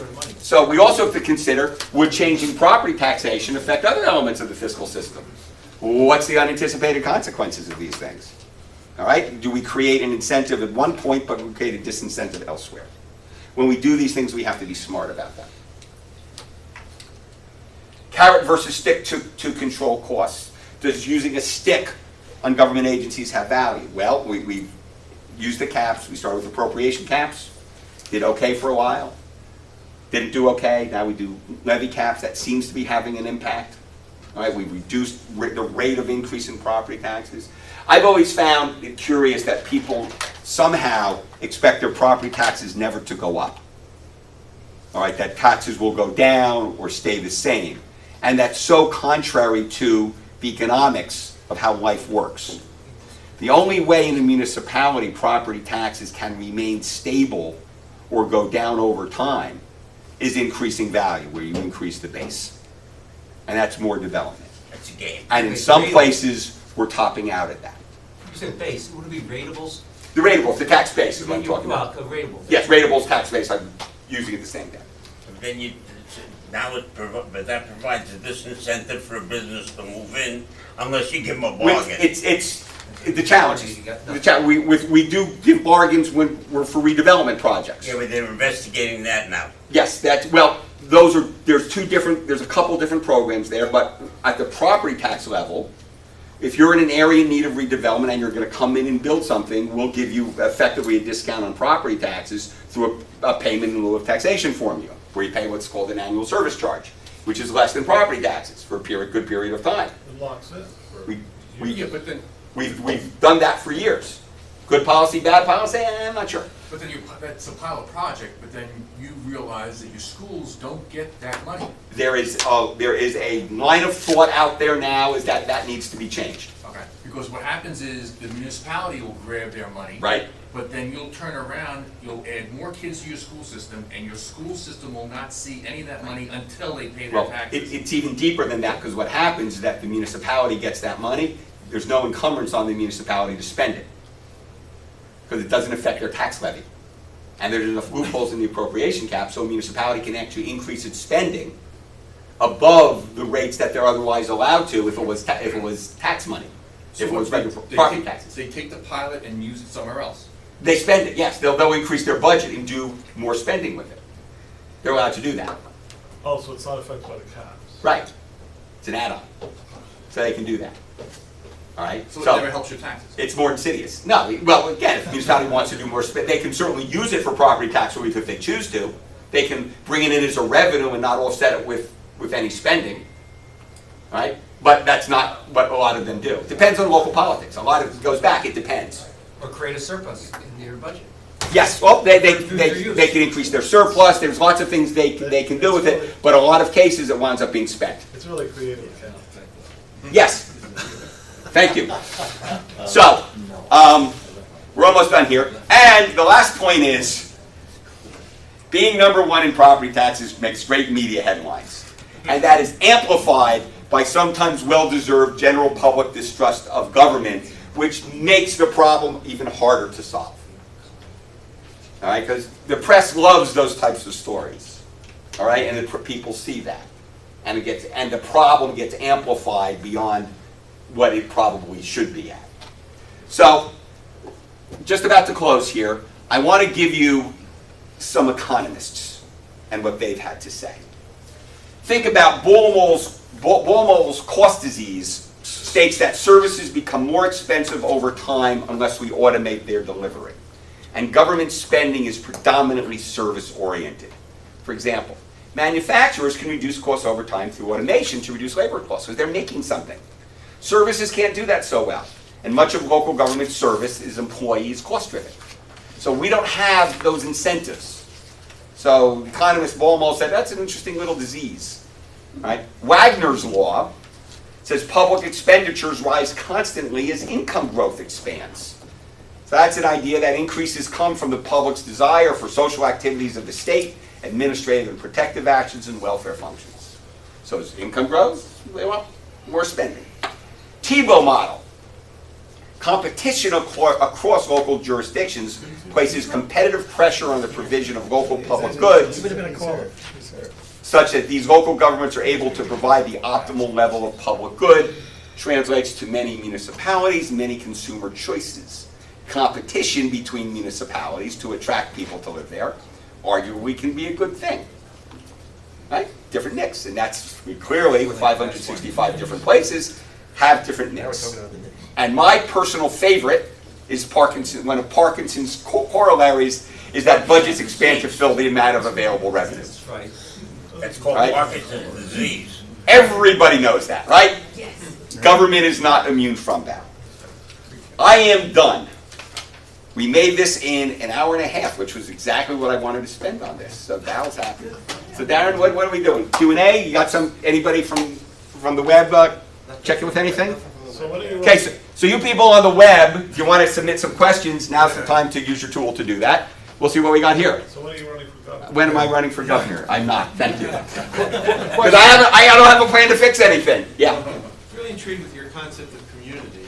yeah. And I have tons of questions on that, but one of them is the donut hole communities. What, Yes. 4 or 5 of them? Oh, yeah, more than that. Okay. How does that fit into the community idea where you have, for people who aren't familiar, we have a town that's completely surrounded by another town? You're familiar. Fanwood, Yes, Brentwood, Morristown, Morris Township. Metuchen. Yep, Metuchen, Edison. I can guarantee you that the good people of Metuchen will set their town on fire before they ever merge with Edison. I have property in Frankfurt Township, which has Branchville in it. Yep, Branchville has a lot of ratables, so they don't pay many taxes. Branchville has an insurance company. Exactly. Yes. They have an insurance company, so if they merged, once they distribute those ratables evenly, they end up paying more, so they're gonna fight it. Yeah. But Somebody's it's gonna a benefit. community, my mailing address is Branchville, people consider themselves Branchville, the word Right, so this is a very New Jersey problem. Most other states do not have it, they didn't develop the way they did. So, quick thing on how New Jersey developed. In one of the other courses I do, I refer to it as the subdivision state. Now, I may not be the first person to do it, but why is that? Well, when New Jersey became, when the New World was found by Europe, all right? There was a whole bunch of, a couple hundred years after that, talking 1500s, late 15, early 1600s. The land that was known as New Jersey was effectively owned by the British Crown. And the king back then decided to give his brother New Jersey. And the play back then is that you were given this land because you could figure out how to sell it and develop it and make money off it. Through taxes, fees, development, whatever. It's, feudal days kind of thing. The landowner had money, had people come on farm, do all kinds of things for money. He gave his brother, hey, here's this land. He called it Jersey, called the Isle of Jersey, and that's great.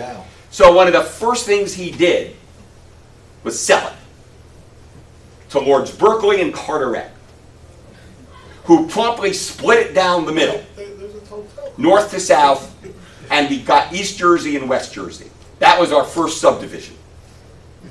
Right? Over the next 100 years, they would sell off some of the land to people, to groups coming from Europe, looking for religious freedom, freedom from whatever, would settle here, sell the land off, be able to give it to people to have a development grant, develop it, charge taxes. Eventually a colony was formed, and all of a sudden all those places were getting charters to be a municipality. So we kept East Jersey and West Jersey kept subdividing down and subdividing down until once we were a colony and then a state, in the late 1700s, the state legislature passed a law that basically said we have approximately, here's 102 townships and maybe about a dozen cities and towns. We were completely subdivided. Where most states have unincorporated areas, we had virtually none. Every place was a town. And what do we know from those first 112 or so places? We still have them now? No, we got 565. Because they kept subdividing. So, for those of you who are from Bergen County, I used to be the administrator of the Township of Washington. For those of you that don't know it, it sits right above Paramus. Going back 100 and roughly 100 years, 120, 130 years, New Jersey went through a time that was called boroughitis, when a lot of the townships, which had villages that had formed within them, the villages wanted to pay for better schools, downtown, things like sidewalks and paved roads and things like that, and the farmers who dominated the outer areas didn't want to pay for any of that. They wanted better schools. That's why you got Ridgewood. So what happens is that those village centers became boroughs. They could, on some really bad state laws, again, evolution, things got the way because they got that way, basically said, okay, we're going to let you create boroughs, these things called boroughs, and you get a Board of Education. So my township of Washington, back 120 years ago, 130 years ago, was about 32, 33 square miles.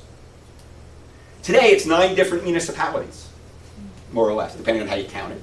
9 different municipalities. And today's township of Washington, the one Washington that's up there in Bergen, is the remnants of what the rest of the township didn't want. All right? Westwood became what Westwood wanted. Hillsdale, what Hillsdale, Woodcliff Lake, Park Ridge, Rivervale, Montvale, Emerson. They got the land they wanted. It was just Township of Washington was left over.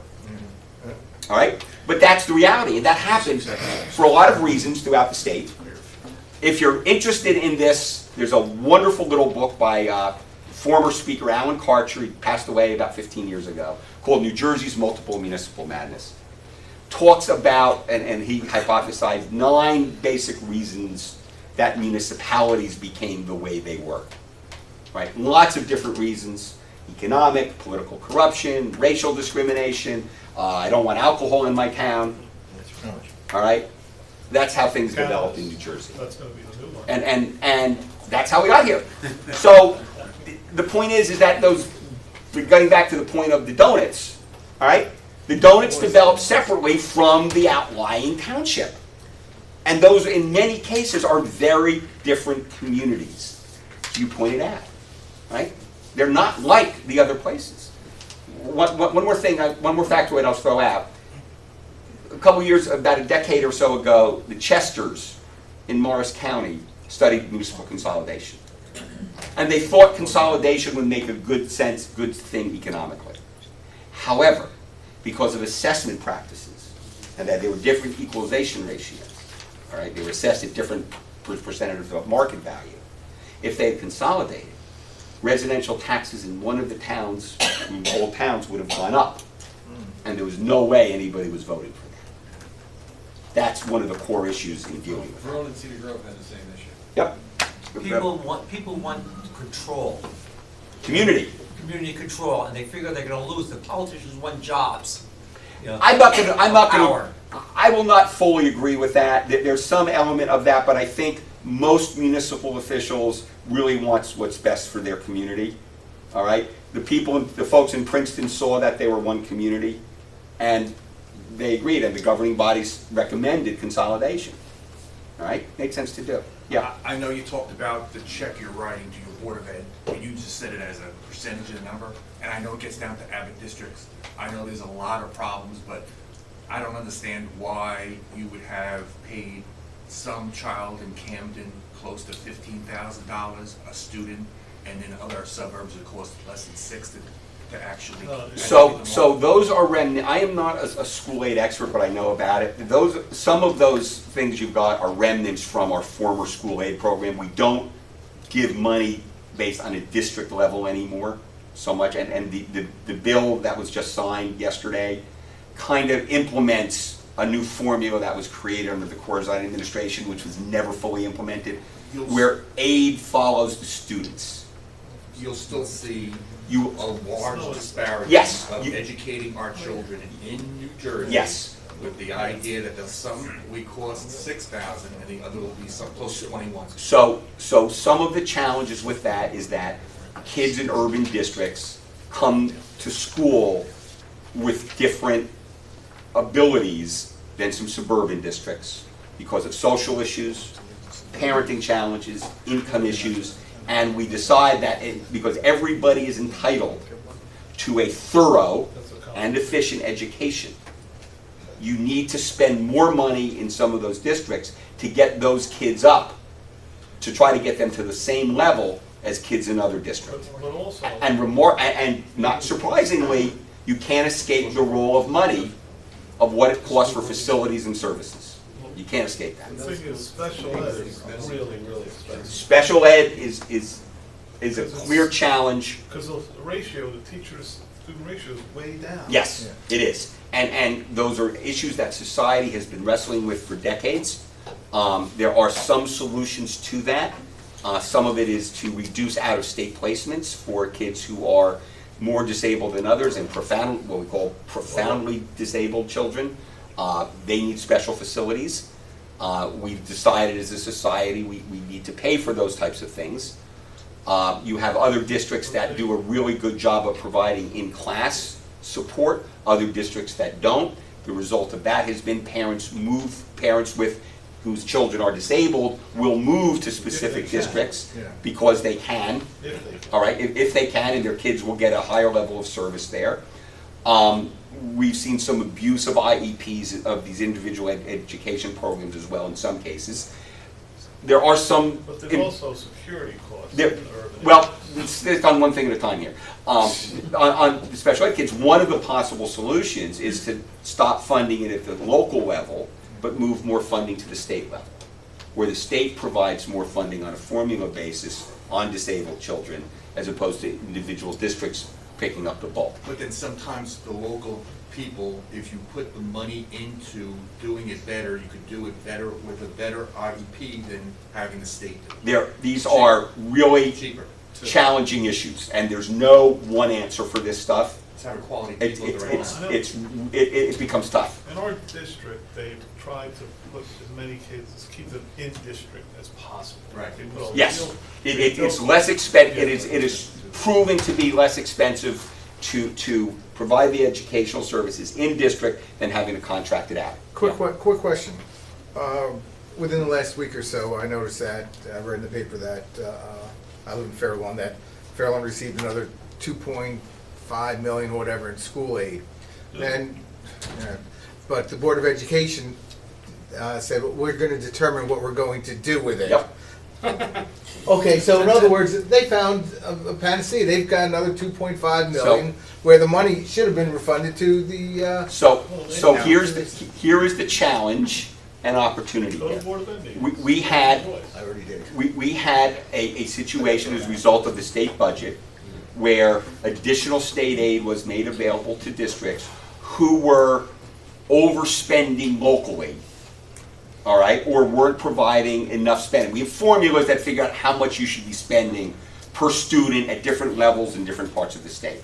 And that's the benchmark that we use as the core of the school aid program. Some districts were found that they were not able to spend as much as they should, which means they theoretically weren't providing the educational level that they should. And as a result of the state budget negotiations, there was the surprise infusion of money to those districts. Those districts were given choices. They had already adopted their budgets, but now they could either A, the boards were given the choices because you didn't want the state telling them what to do. So the local districts made those choices. In some cases, yes, we're going to spend that money on additional facilities or teachers or supplies, materials, whatever, or we're going to provide it as direct property tax relief. Districts were given that choice. It was a one-shot, basically, that won't be repeated next year because they will know in advance what their formula is under the new formula. If the states came out to the small towns and reduced the amount, they're probably trying to do something like, reduce the amount, they say, you're a small town, we're overspending a lot of money, we're gonna reduce the amount we give you, which will force you. You're talking about municipalities or a school? Municipalities. Most More small, schools, merging some schools together, merging high schools together, merging. two-part question there. One, most small municipalities get ridiculously small amounts of state aid. Right? Not going to be an incentive for them to do anything. Plus, we have some evidence, all right, that smaller municipalities run cheaper than larger ones. there's every reason to believe, Why are we trying to merge them then? well, that was the whole point. I know. I'm not gonna I saw rewind and that. go back to I was this. shocked when you said that. Right, I know, so think about that, or download the paper. You know, search for Blaustein Local, you'll get our website, it's the size may not matter study, all right? This town we live in has one elementary. Right, so your other point, your second question was, merging schools together. Yeah. So there is evidence, all right, that merging schools together, particularly districts that have their own K-8s that send to a regional high school or send to a K-12 district, that there are some advantages in doing that. Case study, South Hunterdon Regional Board of Ed used to be a high school district, right? Over the last 5 years, 5 or 6 years, my numbers may not be exactly right here. The 5 mostly rural municipalities that made up that district had their own K-8s. They realized they were getting too expensive. The buildings were getting dilapidated. In some cases, they only had 60 kids in a school.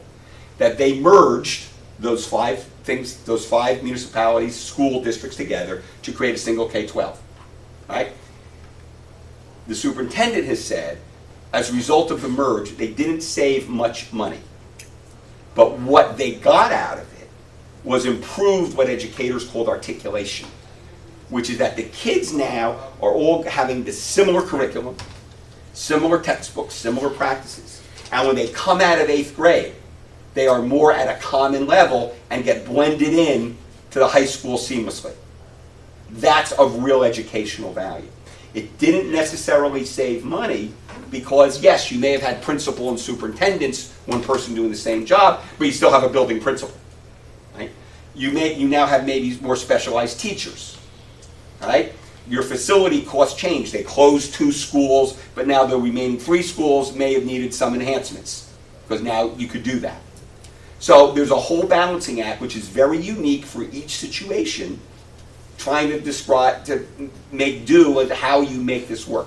But we do have some evidence, and educators will tell you that, yeah, we may not save money on a merger, but the articulation benefits are terrific. And you get better schools, and parents are happy. You have more activity. I got somebody in the back who's been raising his hand. Yes? Is there a program, and I'm asking because I have no clue, is there a program that our legislators and our mayors and our council people and our administrators in the state government sit through a lecture like this? No. Do they get this? No. Remarkably, our municipal elected officials, once elected, do not have to take any training program. Yeah, look at him. We have an example here apparently, right? Okay. So school board members, I did. it was voluntary. So now, they sent me to Paramus and then Rutgers. It was voluntary. We have programs available for elected officials. Rutgers Center for Government Services Right. offers them. They have a very good program. Yeah, 'cause that's All what right? that course. Yeah, those are very good programs. Those are good the league does an introductory program, which is a high level. The first thing they introductory. told me is don't sign change orders. Very good. Don't sign change order, yes. Make sure you know what you're doing with that. So no, they don't. There is none. There's Is none. there any kind of movement to think about it? I believe, I may have this wrong, I think Senator Turner from Mercer County. Shirley, because she came from Ryder. Right, that Shirley Turner has proposed, has dropped in legislation that would require municipal officials to go through a state set-up training course. It hasn't had any legs though. Maybe it will this session, I don't know. Nothing she paid. So, how are we doing on time, and any questions from online? Nothing yet, 10 minutes to go. Okay, more questions? In the beginning, you were mentioning about the senior paying the public Yeah. tax for the school. Right. So we got a couple minutes. So here's the thing on senior citizens, all right? How many of you have run into senior citizens when you're doing tax returns or their neighbors that complain about that they shouldn't have to pay school taxes? And the question is, who doesn't? Right? Yeah. Right, but seniors will say, wait a minute, I paid for my kids to go through school. Yeah. So historically, there's been an argument called intergenerational equity. It's an economics argument that said, you know, you're paying today because somebody before you paid, all right? Because you get value from students being educated because they help you going forward. That's been the traditional argument on it. And I know used to subscribe. I used to subscribe to that, but I have some doubts about it now. Here's the alternate argument. 50 years ago, how many people here are over 62? 50 years ago, how many of you would be dead by now? Lifespan 50 years ago, for people who are 62, you may not have been here, you just had a couple years left. All right? Lifespan goes a lot longer. All right? People are living longer. All right? Our tax policies never had to take into account the fact that we had seniors living on their own, and if you were 65 or 70 years old, you might, 50 years ago, you might not be living on your own. You might be in a nursing home or living with your kids. All right? So there was no tax impact on you. Yes, and you didn't have much of an income because pensions weren't all that much, either with Social Security. So tax policies didn't take into account the fact that our circumstances have really changed. We've done some things around the edges. We have some senior citizen property tax credits. We have a senior citizen property tax freeze for lower income seniors. All right, those are all good things. But the overall policy never took into account the fact that people are living longer, living independently in their own places, and paying property taxes on it. Or nursing homes, the number of nursing homes that are paying property taxes that are housing seniors. Or assisted living facilities that are paying property taxes and paying school taxes, housing senior citizens. So that's one element. The other element is that, remember we went back to the Parkinson's thing about revenue, spend revenue available? All right? So as senior citizen communities got built, all right, new revenue for municipality, new rateable base for schools and counties. Those ratables going in did not put any demand on schools. So it effectively became free money, all right, for school districts because our formulas for spending said, well, you get added assessments, ratables go up, you get to spend that money. So you had an increase in school spend that was not in any way related to students. All right? Now, arguably, commercial ratables don't add students, but we have an agreement in society that commercial ratables are going to support local government and public schools. So that's the cool thing. Well, we effectively applied that to this new set of ratables, senior citizens over 70 living in their own homes. You know, you can go lower, you can go to 62 or 65 if you want, right? Living in their own homes and paying full property taxes. Our policies never intentionally anticipated that, and we don't do that well as a society anyway, right? So seniors are paying school taxes, added money for a school to spend, all right? Added money for a municipality to spend. Those seniors didn't necessarily require a lot more police protection, all right, or fire protection, well maybe fire protection, all right?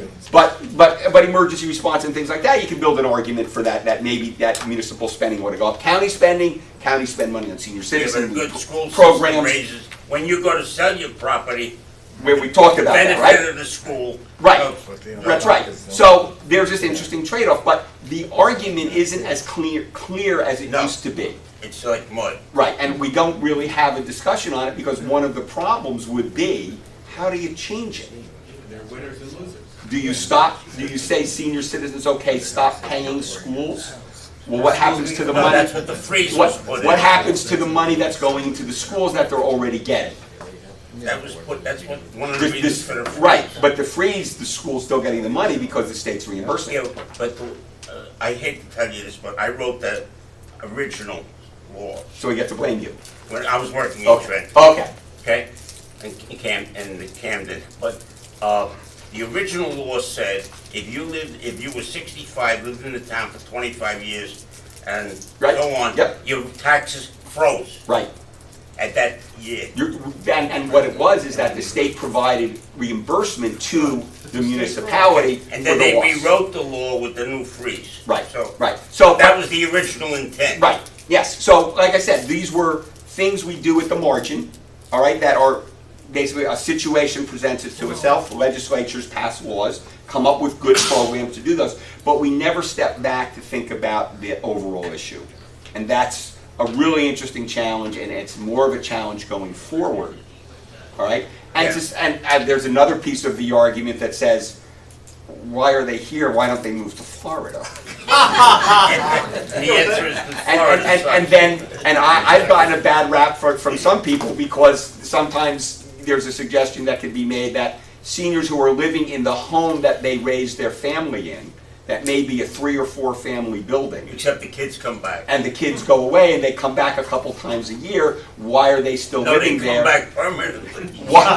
We have seen a change that, but historically they still lived in the house. They were still paying full property taxes, but they weren't earning a living. Property tax was always based on the idea that you had income that could support your property value, the taxes on your property value. The whole notion of retired people not having working incomes was never taken into account in our property tax policies. We never did that. So that's another thing, yeah. Do you see some of these other states where the migration is going to? For whatever reason, the migration is happening. The development of their infrastructure in like a North Carolina or South Carolina or even a Florida or some of the Texas or wherever, do you see that in 20 years they're going to have the same issues that we have here, and they're going to be finding that maybe they got to go to the desert or something? They're probably not 20 years, but sometime between 20 and 40 years probably. I think our challenge as a state is we need to stop, we need to focus less on today, but think about tomorrow. Like those guys at the Turnpike Authority that made the decision to widen the road was great and incredibly prescient and has enabled a lot of the growth we're seeing now. We need to think that way when it comes to Newark Airport. We're trying to think that way on the Gateway project that will put that new tunnel into New York so we can fix the other 2 tunnels. The Portal Bridge is another one where we've made a recent decision to spend money on that. We need to make those decisions. The downside of that is that those decisions have a fiscal impact and we're going to have to raise that money. And that's going to have to come out of our economy, but that's investment. All right, that's investment in our mass transit infrastructure to improve New Jersey transit. Infrastructure to get people into New York and out of New York on a commuting faster.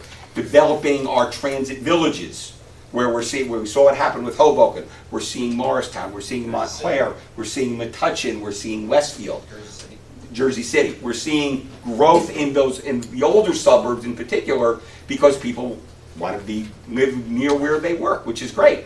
Some interesting unanticipated consequences about what's happening in the suburbs. All right, and those homes that people own in suburbs, and who's going to buy them when the seniors are now ready to move. We have some interesting questions with that. I personally think that a lot of those millennials who like living in cities, once they start getting married and having kids, they're going to remember their childhood. And where did that childhood take place? Suburbs. In the suburbs, and they're going to want their kids to have the same thing. I am getting the high sign that it is now 4 o'clock. It is time for our program to end. I want to thank the people here. Thank you folks online. I understand that this is going to be a program that will be available on the site, on the association's YouTube channel. So for those of you that want to go back, it'll be there for you. Thank you very much.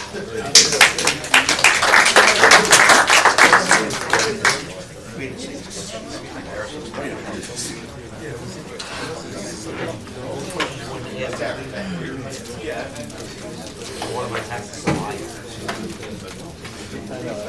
Nobody ever said my taxes are so low. Nobody's ever said that. Okay. There may be someone in the room who's not met me before. My name is Neil Courtney, past chair of the committee, and I make these presentations at each meeting, putting together a mixture of all different developments, some more important than others. Today, I will discuss various recent New Jersey budget changes in broad strokes, a little bit on Connecticut, New York State as well, and a bunch of other items.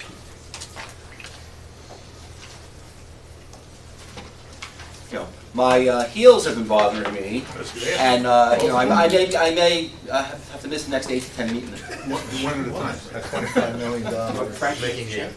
No, that's a Mets joke. Don't make me lose my lunch. All right, this first item, Florida County could be first to accept cryptocurrency tax payments. In a May 14th release, second paragraph, Seminole County, I'm not quite sure where Seminole County is in Florida. Indian. Central. Tax collector Joel Greenberg announced his office will begin accepting payments of Bitcoin and Bitcoin Cash for property tax, driver's license, and ID card fees. Am I going to go into where I live, my Bradley Beach town office next November to get the discount on my beach tags, and I'm going to pay with Bitcoin, whatever Bitcoin even is? No, you won't. I don't think so. Although they did go to the, you can buy your beach pass now on an app. Yes, that's good. No, and the parking meters all went from pumping in quarters to, putting in credit cards. real So, money. you know, they've, like you talked about the technology. Bottom of the page. Bills to authorize state revenue agencies to accept cryptocurrencies as payment were introduced in 4 states this year, but none have yet been enacted. On the next page, oops, there's a discussion, Arizona, Georgia, Illinois, and then the last paragraph, New York. New York, A 9782 would allow state agencies to accept cryptocurrencies as payment for amounts owed to the state. The bill introduced in February by Assembly Member Clyde Vannell has not yet been heard in committee. So maybe one day, before all of us are retired, our clients are going to be making their quarterly estimated payments somehow using Bitcoin or one of these other currencies. I'm sure some of you have heard that there's been discussion of a New York State unincorporated business tax, UBT. I've got it's like 5 pages here, summary. 5th line down, this discussion draft puts forward a statewide UBT that could preserve federal income tax deductibility for individuals on certain non-wage income while maintaining revenue levels for the state. And as you'll see when we get to Connecticut recent legislation, so this is one of the attempts to get around $10,000 state and local tax deduction or SALT limitation by shifting the tax that someone would pay on their IT 201 or IT 203 at the personal level to the entity level, where the entity would not be restricted in deducting it. We'll see this more when we get to Connecticut. I don't know, again, how much, subject to IRS putting the kibosh on these arrangements. Ain't gonna happen. Tax rate of 5% would be imposed. Filing of return and payment of tax, it would be on your IT 204, which is due March 15th. They have a bunch of examples in here for anyone who's interested. I'm not going to go through them. You got example 1, example 2. I have 2 examples, but they're long examples. So it's something that's out there that New York State's really tried, although I don't know how successful they'll be. The last item I have is the new employer compensation expense reporting, where employers can opt into a system where you shift the withholding, in effect, to be an employer-level tax, and then you got to start reducing wages, and it doesn't seem like anyone is finding that all that palatable. Next, New Jersey court decision. A Kraft Foods Inc. sub must add back interest payments made to its parent company, and New Jersey Appellate Court said in the decision upholding the State Division of Taxation's decision to disallow an exception to the add back requirement. The Superior Court of New Jersey Appellate Division held May 17th in Kraft Foods Global Inc. versus Division that the division director's determination that the taxpayer was not entitled to deduct the interest payments under the unreasonableness exception was not plainly unreasonable. That's a mouthful. Okay.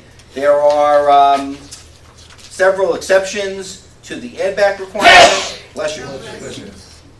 And one of the exceptions is if the taxpayer, quote, establishes by clear and convincing evidence as determined by the director that the disallowance of a deduction is unreasonable. So this court decision, going back to it, said that under the unreasonableness exception, it was not plainly unreasonable. Peter Pie to pick the pepper, try that. So that's what we had here.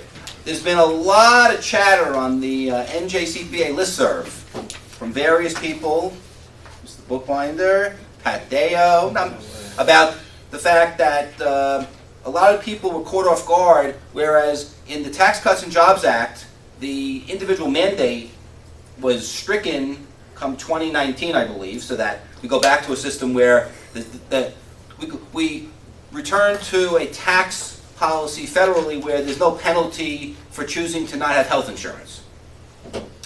New Jersey came in and passed this legislation and said that starting in 2019, and it's listed there that it passed the Senate 22-13 and the Assembly 50-23, so it passed by rather large margins, and Governor Murphy signed the bill May 30th, that for state purposes, you will incur the penalty you would have incurred for federal purposes if you choose to live without health insurance, whether it be employer-provided health insurance, your own purchased health insurance, Medicare, AARP, what have you.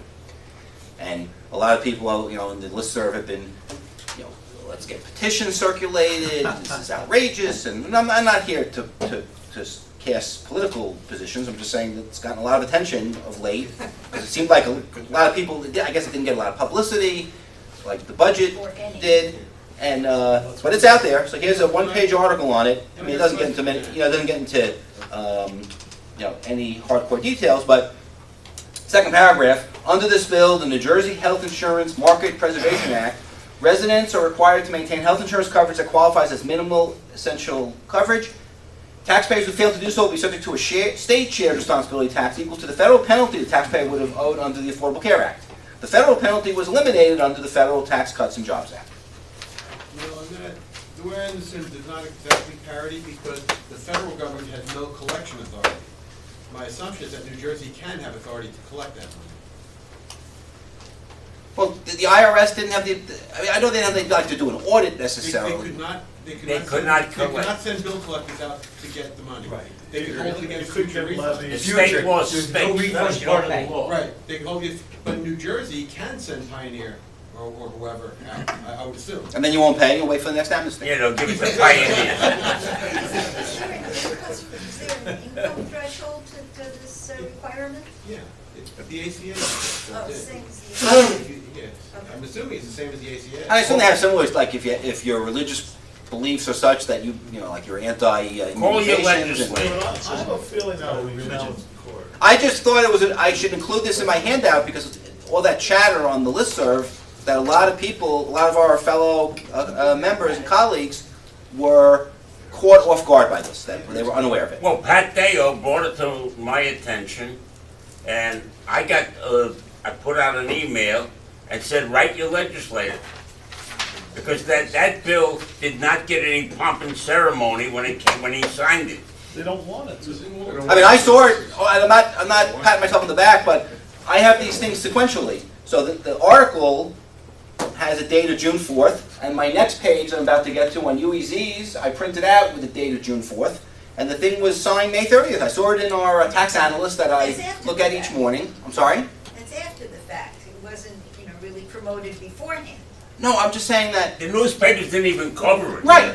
Right. I saw it. I knew about it. We don't have one in Berkeley. No, I didn't discuss this with, I mean, It's look, that for the clients that my office services, I mean, it's like 1 in 1,000 that don't have, when people ask, like a staff member asks the question, I didn't see if they have health insurance, I said, especially younger staff, if they can afford our fees, they better have health insurance. I mean, they're not paying us and then running to the emergency room at night when a kid gets 102 fever. Come on, we're talking about, a 28-year-old kid who's no longer on mom and dad's policy, doesn't have health insurance, the lower income people are not using Cohn-Resnick as their accountant. So, it's not an issue that in my office, and I'm sure in many of your offices, Well, you don't do pro bono work? Pro bono is when you bill the client and then they stiff us and don't pay us. He doesn't get sick. All right, next subject. So you remember Governor Christie killed off the 5 UEZs? Well, now they're back. Governor Murphy signed legislation reinstating Bridgeton, Camden, Newark, Plainfield, and Trenton. Those had expired at the end of 2016. Effective May 30th of this year, the designation is reinstated for the 50% sales tax rate reduction. And it goes on through December 31 of 2023, so basically 5.5 years. And then the bottom paragraph extends through that same date 8 other zones, Bayonne, Elizabeth, Jersey City, Kearney, Millville, Vinland, 1, Orange, Roselle, and Wildwood, that had varying expiration dates. That's all going to now expire December 31st, 2023. So I guess none of the UEZs, I don't deal much with this area, but none of the UEZs apparently now will expire before the end of 2023. That's that. So there's been a lot of attention paid to the $10,000 SALT deduction. I don't have it in this handout.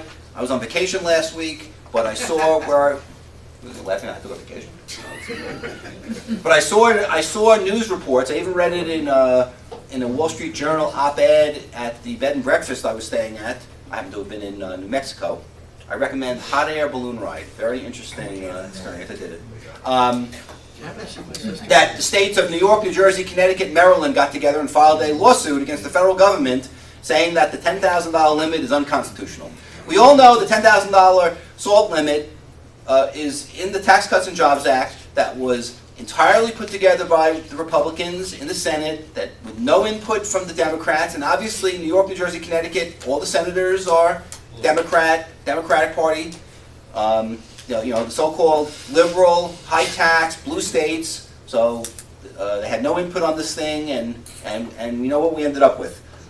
So the Attorney General of New Jersey, whose name is on the next page, Gerber Gruwel, he wrote a letter to the IRS Commissioner, Cowder, although I don't know if he's an interim commissioner, I don't know if he's been confirmed yet, talking about the $10,000 limit and that the charitable programs. So as I imagine most of you know, New Jersey passed legislation allowing municipalities to set up these charitable funds where you can get a 90% credit against your real estate taxes. So using simple numbers, let's say your real estate taxes on your principal residence are $20,000. If your town goes to the trouble of setting up this fund, you could then, in theory, pay $20,000 into that fund, and now you get an $18,000 credit against your real estate taxes. Now you still got to pay an extra $2,000 to get up to the full payment, or in theory, if you gross it up to $22,222, and then get your 10%, 90%, you'll be exactly at the $20,000, and you will pay the extra 10% premium, $2,222 in my example. Subject to IRS blessing this, which the IRS has come out, Treasury Secretary Mnuchin has pretty much said, don't even try this, it's dead on arrival. I had a client who lives in Scarsdale. I deal with the wife mostly. She emailed me material from the Scarsdale, New York. New York has a similar program, but it's a 5% premium. You get a 95% credit. And she emailed me the material. It had New York State forms attached to it, and it said in no uncertain terms, the IRS is likely to not honor this. They put like looking at a pack of cigarettes, that smoking can cause all these diseases. And proceed as you.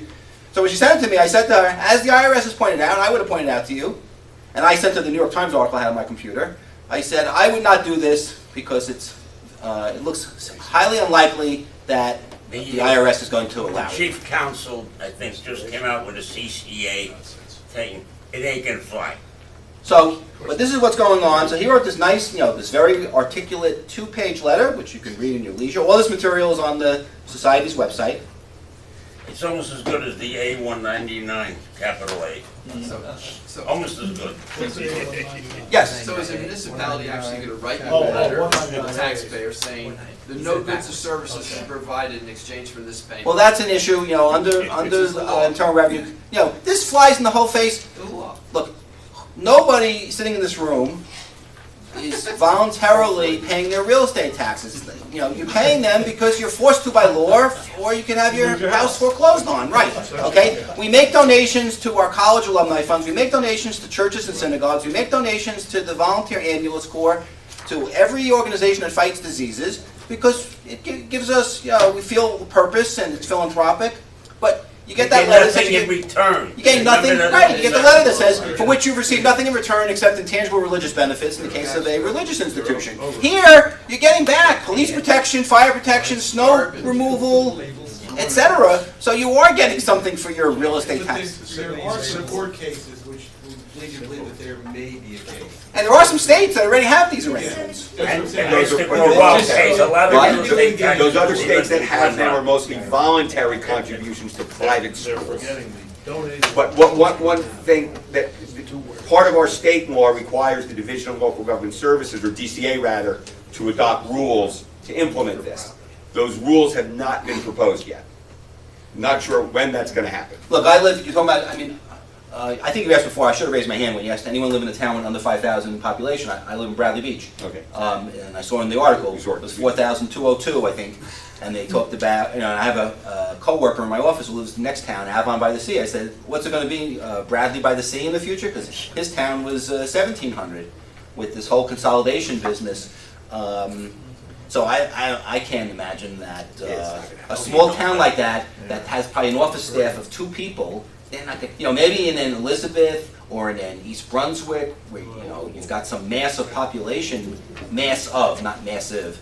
Maybe you'll get, there'll be more of an impetus to do this. But I can't imagine, like you talk about, all these municipalities, 565, that your typical, relatively small village, Berlin, municipality. New Jersey.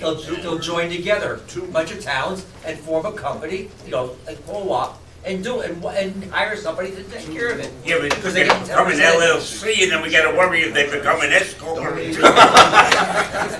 mean, I'm serious. And we get some other people that are gonna have 7 LLCs to form under one. All right, so, then, the Attorney General, this is a different, also real estate taxes, but a different issue. That was the issue of the charitable funds for paying your real estate taxes.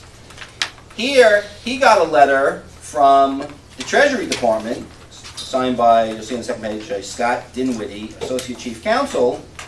Thank you for your letter dated February 26, 2018, about the December 2017 advisory, remember that in late December last year, issued by the IRS concerning the deductibility of prepaid state or local real property taxes. Specifically, you request clarification on whether cash basis New Jersey residents who paid 2018 local property taxes in 2017 are entitled to deduction in 2017 for federal income tax purposes.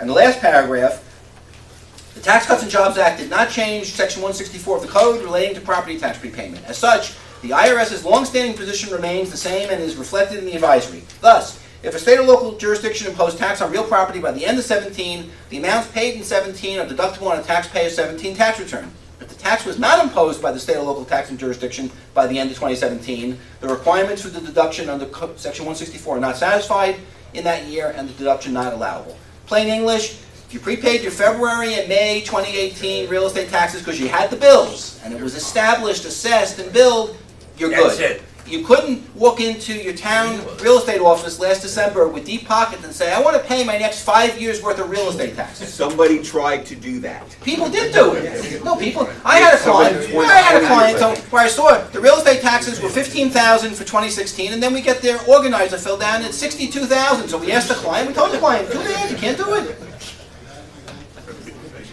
You paid early. It's the last paragraph. Probably in the AMT anyway, it wouldn't even matter.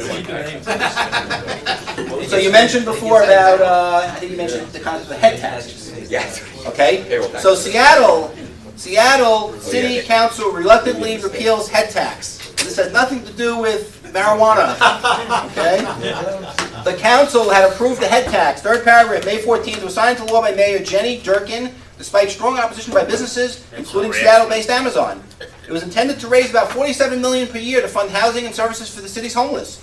The tax, which would have been equal to roughly $275 annually per Seattle-based employee of for-profit businesses with over $20 million in yearly gross receipts, was also criticized by state lawmakers and former city leadership. It was targeted by a referendum campaign that claimed to have enough signatures to force a vote on the tax in November. So they instituted the tax, everyone screamed bloody murder, and they did an about-face, and they repealed it. That's what I'm hoping will happen with the medical tax. You're talking about New Jersey? Yeah. New Jersey Tax Court affirms partnership not liable for tax. New Jersey Tax Court declined to reconsider its previous decision that a partnership was not liable for its out-of-state limited partners CPT, upholding its ruling against the state tax department. In its June 15th opinion denying the division's motion for reconsideration in National Auto Dealers Exchange LP versus Division, the court upheld its February 27 ruling that the partnership was not retroactively liable for its non-resident limited partner CPT because it had obtained Form NJ 1065E from the limited partner consenting to New Jersey taxation and relieving the partnership of its withholding obligation. Reed Smith was involved in this case. They're a prominent law firm. I think they presented here before. Again, you want to read more on it, you got 2 pages. New Jersey bill would end eligibility cap for retiree income tax break.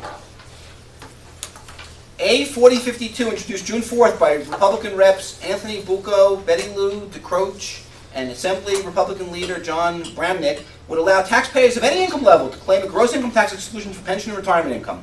An identical Senate bill was introduced February 5th by 2 Republican senators, yet to come up for a vote or a hearing. I mean, I didn't hear about any of this in the budget process, but that would mean that you wouldn't have the $100,000 limit. You know, they raised, it was for joint file at $20,000, and then it's going to 40, 60, 80, and 100. No one's ever going to get the 100 because your income can't. You'd have to have exactly $100,000 of retirement distribution income on your 1099-R, and not another dollar of any other income to get that exclusion. Because otherwise, you're going to be over the 100,000, so you don't get it. So it's silly. This year, it'll be for 2018, it will be 40,000. Or is that 20? Did it already happen for 2017? I forget whether it's the first year already. I think it's 2018 is the first year. It was part of the gas tax hike bill that was passed. New York tax whistleblowers creating LLCs to hide identities. According to State Attorney General's office, they're filing LLCs so that they can hide their identities when they come forward with a whistleblower situation. Well, whistleblowers often face retribution, so they want to keep themselves right, exactly. All right, so Connecticut enacts salt relief bill including pass-through entity tax. So Connecticut refers to pass-through entities by the acronym PET. Pass-through entity is a partnership as well as an S-corp. And I'm familiar with this because my firm has a large office in Hartford, and they put out guidance internally, and you had to do an estimated payment on the fly by June 15th if you were affected by this. I had one client that was potentially affected. Okay. So the details on this, the pass-through entity tax, effective for tax years commencing on or after January 1, 2018, by the 15th day of the 3rd month following the close of the year, you pay an entity level tax of 6.99%. That's Connecticut's top rate, okay? And they get into, going back, tiered entities, how you handle that, an alternative tax base, and the PET tax is offset by a personal or corporate income tax credit of 93.01. Why 93.01? 100% less than 6.99. So let's use simple numbers. You have a Connecticut S-corp, 1 shareholder, 100,000 in profit. It pays this tax at the corporate level, $6,990. That leaves it with $93,010 of income. Now the Connecticut resident picks up $93,010 on their CT 1040. What's the result of this? They circumvented the SALT limit because without this bill, you'd get your same K1 as federal, $100,000, put the income on your CT 1040 along with your wages and other income, pay your tax, same $6,990, get to Schedule A, you're already paying more than $10,000 in real estate taxes, so your state income tax deduction goes in the trash can. So this they did, and when we get to New York, you'll see the New York one is riddled with all kinds of headaches. So this is a burden on businesses to have to do this, but it really does help out the owners of the pass-through entities. Again, subject to IRS not coming in and saying, we're not going to allow this, that you're doing an end around on the SALT deduction. And then Connecticut, a couple other things in this, about what they're doing with bonus depreciation, what they're doing with Section 179, for those of you who have Connecticut clients. So we had the Wayfair decision. Of course, everyone, I mean, that one even made the nightly news. I mean, it was, you know, everyone, I doubt anyone sitting in this room is unfamiliar with it, that now the states can impose sales tax despite the lack of a fiscal presence. And New Jersey was the first, according to this article, the first state that didn't already have a remote seller legislation, because South Dakota had it, Massachusetts had it, I think Vermont had it, Alabama, about 8 states had it. First state to rush in. Of course, most of our clients are in New Jersey already, so they have physical nexus. This is really an issue for the flip side. Like the Wayfairs of the world, if they don't have a physical presence here, that now New Jersey can have a similar requirement. The 100, it seems like every state's going with the same 100,000 in sales or 200 or more separate transactions. That's enough. There's only 10 people living in South Dakota, so how can they do that? You'd be surprised how many people are living in South Dakota.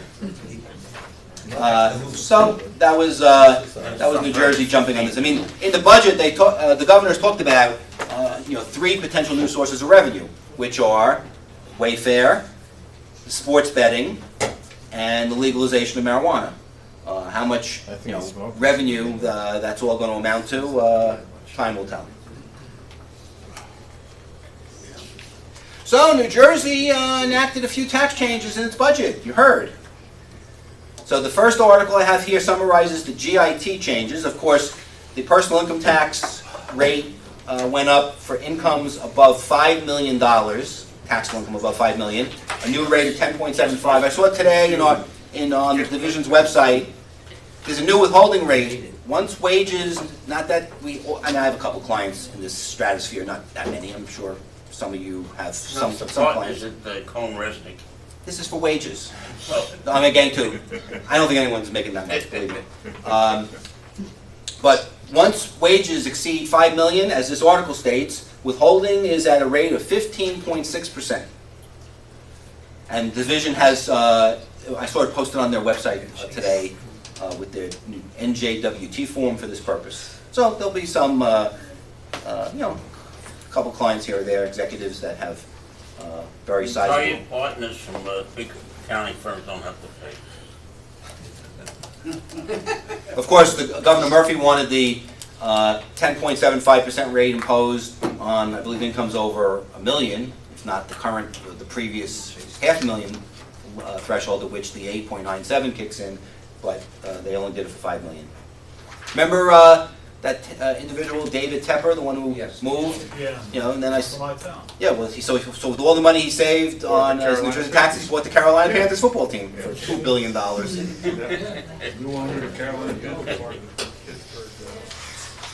The property tax deduction, everyone knows it's now gone up to $15,000 from $10,000, and that's effective for 2018. So that's a lot of people get a benefit from that. And then some changes to earned income credit, child dependent credit. Yeah. This carried interest provision, last thing on the page, it's kind of silly because it says that it will not be operative until similar legislation is approved by Connecticut, Massachusetts, and New York. Don't hold your breath. Next, corporate changes. Temporary, I love that. CBT rate, combined reporting, and other changes. So the CBT rate, if your income is above $1 million for 2018 and 2019, it's a 2.5% surtax. I haven't read into the details. Does that mean it's simply 11.5%? It's not 2.5% tacked on to the, you're not paying 102.5%. Right, surtax as opposed to surcharge. Answer my own question. And then it drops to 1.5% for 2020 and 2021. Mandatory combined reporting. Anyone see this is not my materials, anyone see the RFP that the division put out?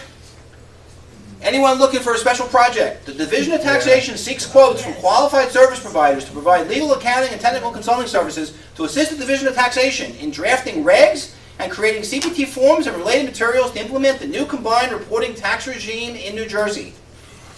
They're seeking a tax consultant with expertise in providing assistance to state taxing authorities to develop and implement a combined corporate business tax reporting regime.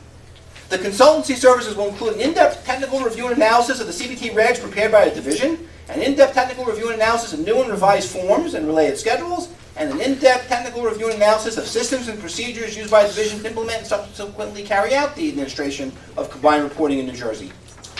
You have until Friday. Yeah. You have until Friday to submit your 27th. quote. You can submit questions by Thursday, tomorrow, at 2 o'clock to alan.klein@trez.nj.gov. I met him at one of the recent meetings. He came in from the IRS. He's a top official with the division now. And you should put in the subject line, legal, accounting, and technical consulting services for CBT RFQ. And your quotes have to be submitted by 2 o'clock on Friday. Submitted electronically to him. Hope they don't reinvent the wheel. I don't know. You used to be with the state taxing authority, correct, in a prior life? Well, way prior. Right. Did the state tax, do you ever hear of a situation where outside accounting firms basically came in to write the laws and draft the forms? Yeah. Oh, yeah? I mean, if Andy or I tried to do something like that, the firm wouldn't let us do it because we'd have to get permission. But yeah, I've seen it before. I mean, we've had through a division where we get proposed regs and they ask us for our comments, but not to actually draft the damn forms and laws. And then it's going to be a rocky road. So we have the mandatory combined reporting, and I'm not going to get into all the issues. I know the various business groups were vehemently opposed to it, and I wasn't sure because again, if you look at this document. So, you got the bold heading, mandatory combined reporting, and then it continues on page 205, and this whole page, Water's Edge, affiliated group, worldwide combined reporting, and you get to now page 305, allocation of combined group income, joint and several liability, different tax years for members of group. That last paragraph, net operating losses from separate return years. I'm not clear whether this is just a combined reporting issue, that NOLs are converted from a pre-allocation loss to a post-allocation loss, and the allocation is based on the base year allocation factor, which is the last, sort of what New York did with their NOLs. The prior NOL conversion carryover deduction will be applied against the entire net income allocated to New Jersey or the corp. It sounds like that's a specific provision just for the combined reporting. But for a regular standalone New Jersey corporation, I don't think their NOLs are affected one way or the other. You still carry it forward.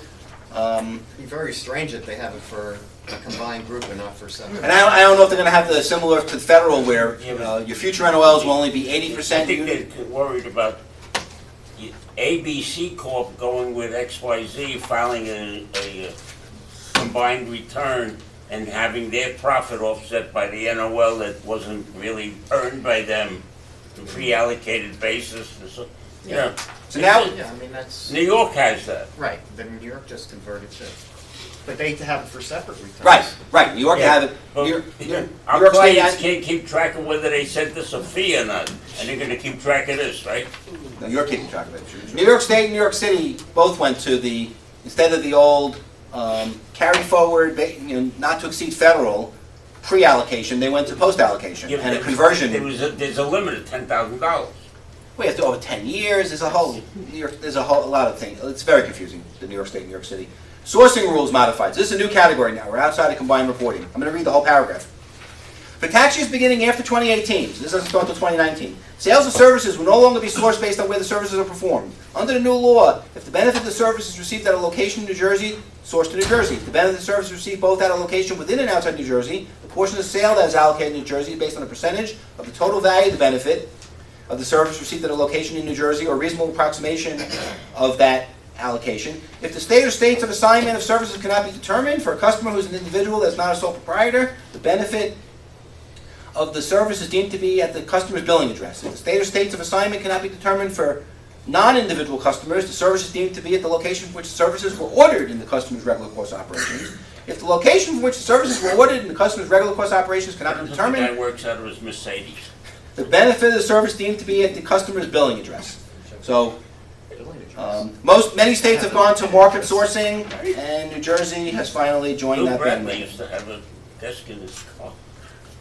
No penalties or interest will accrue from the payment of tax for the provisions applying retroactively. Same thing for the individuals, I just didn't cover it. For tax years beginning on or after January 1/17 that create additional tax liability. However, additional payments must be made by either the second next estimated payment subsequent to enactment or by the first estimated payment due after January 1, 2019. And don't forget the R&D credit. And now we're going to have an amnesty program. But we don't know when it's gonna start. Well, what we do know is by law, it can't last longer than 90 days. Right. It has to end no later than January 15th. It will result in you pay your tax and 1/2 of the interest, so it's one of the more generous ones. Because a lot of the recent amnesties have just been penalty relief. So it's tax plus half interest that's due November 1, 2018, but without the remaining 1/2 of the interest, without any late payment penalty, late filing penalty, cost of collection, delinquency penalty, or recovery fee. So all your Pioneer credit fees would also go by the wayside. So anyone who's sitting with a Pioneer credit recovery invoice, I have one of my colleagues in my office contacted me in June before this budget passed, and I said to him, Bill, do nothing. There's an amnesty bill on the horizon that's going to get, and that bill was almost all penalty and interest. Almost all penalty, actually. I said, do nothing, just stall. And Pioneer has not followed up on that matter. So anyone who's settling a New Jersey audit today, you should delay until this amnesty is announced, and you're going to get all your penalties disappearing, and half your interest. Now this covers towards the bottom tax returns due on or after February 1, 2009, and prior to September 1, 2017. So it covers, about an 8-year period, roughly, tax returns from 2008 through 2016, give or take. So even though that Christie had that waiting for where settlement, right? That's not the same amnesty, so you get that period too. Yes. Now, didn't we have a case, UPS, that said that the amnesty-eligible penalty that they had imposed was unjustified? Well, it's back again. Failure to participate in amnesty is a 5% penalty, not subject to waiver or abatement, in addition to all the penalties, interest, etc., for any liabilities eligible to be satisfied during the amnesty period that are not satisfied. Isn't that doing a 360 reversal on what they went to court and lost on? It's only the law. It's not the OL. No, That was a money grab, if anything. And last but not least, for those of you hardy souls who have remained here and are focused. So, anyone in this room have a client who's shown any interest in adopting the New York client, obviously, the Employer Compensation Expense Program? I mean, I forwarded this material to a couple clients, and I even said to them, I said, I don't think you're going to find this much to your liking. So, first of all, you have to elect into this, unlike the Connecticut, which is mandatory. You have to elect in. This is, again, to shift the SALT deduction from the employee to the employer. It only is applicable to wages that exceed $40,000 for the calendar year paid to each employee. So if you've got, a bunch of employees, depending on your type of business, who are making under $40,000 or making $50,000, it's not going to provide much relief. And then again, those people at those income levels don't have a heavy SALT deduction that they're getting really harmed, like the people who are earning, $200,000 and $500,000, who live in expensive homes in suburban areas and have, a SALT deduction of $50,000 or $75,000 and really could use this help.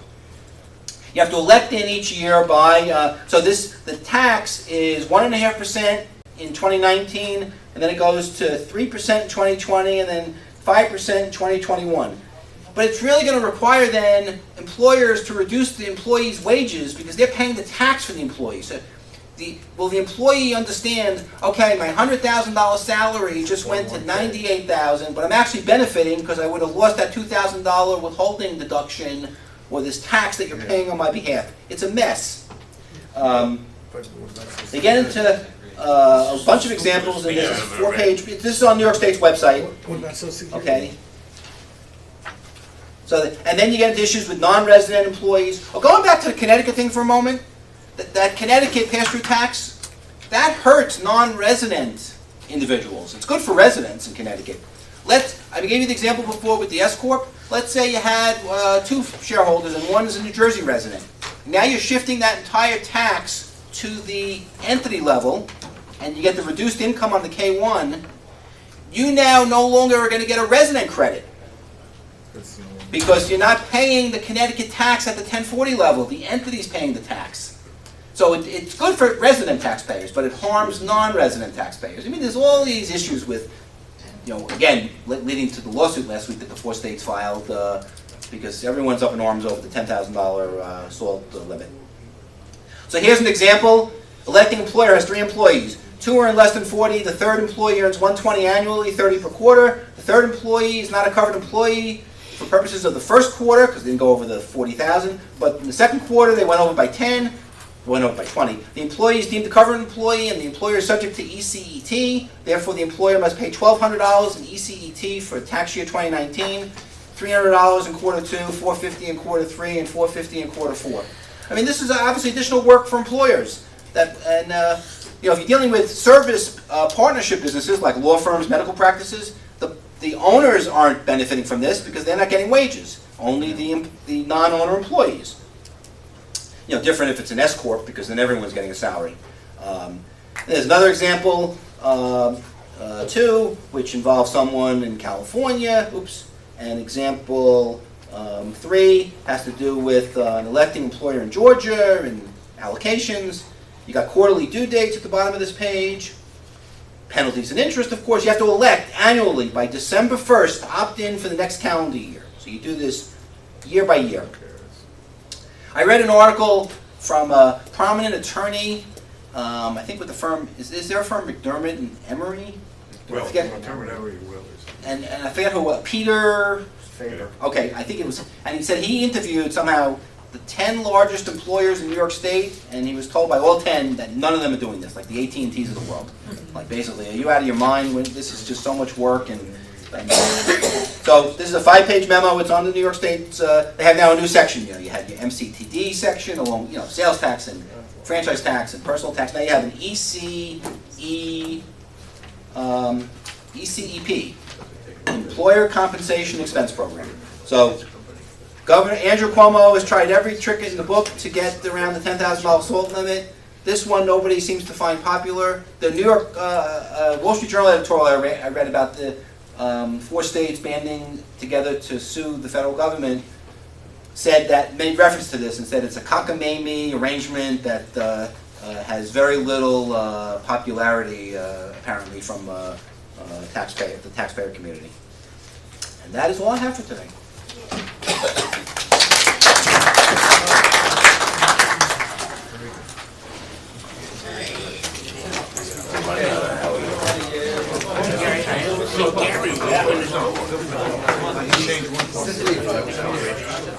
Take care.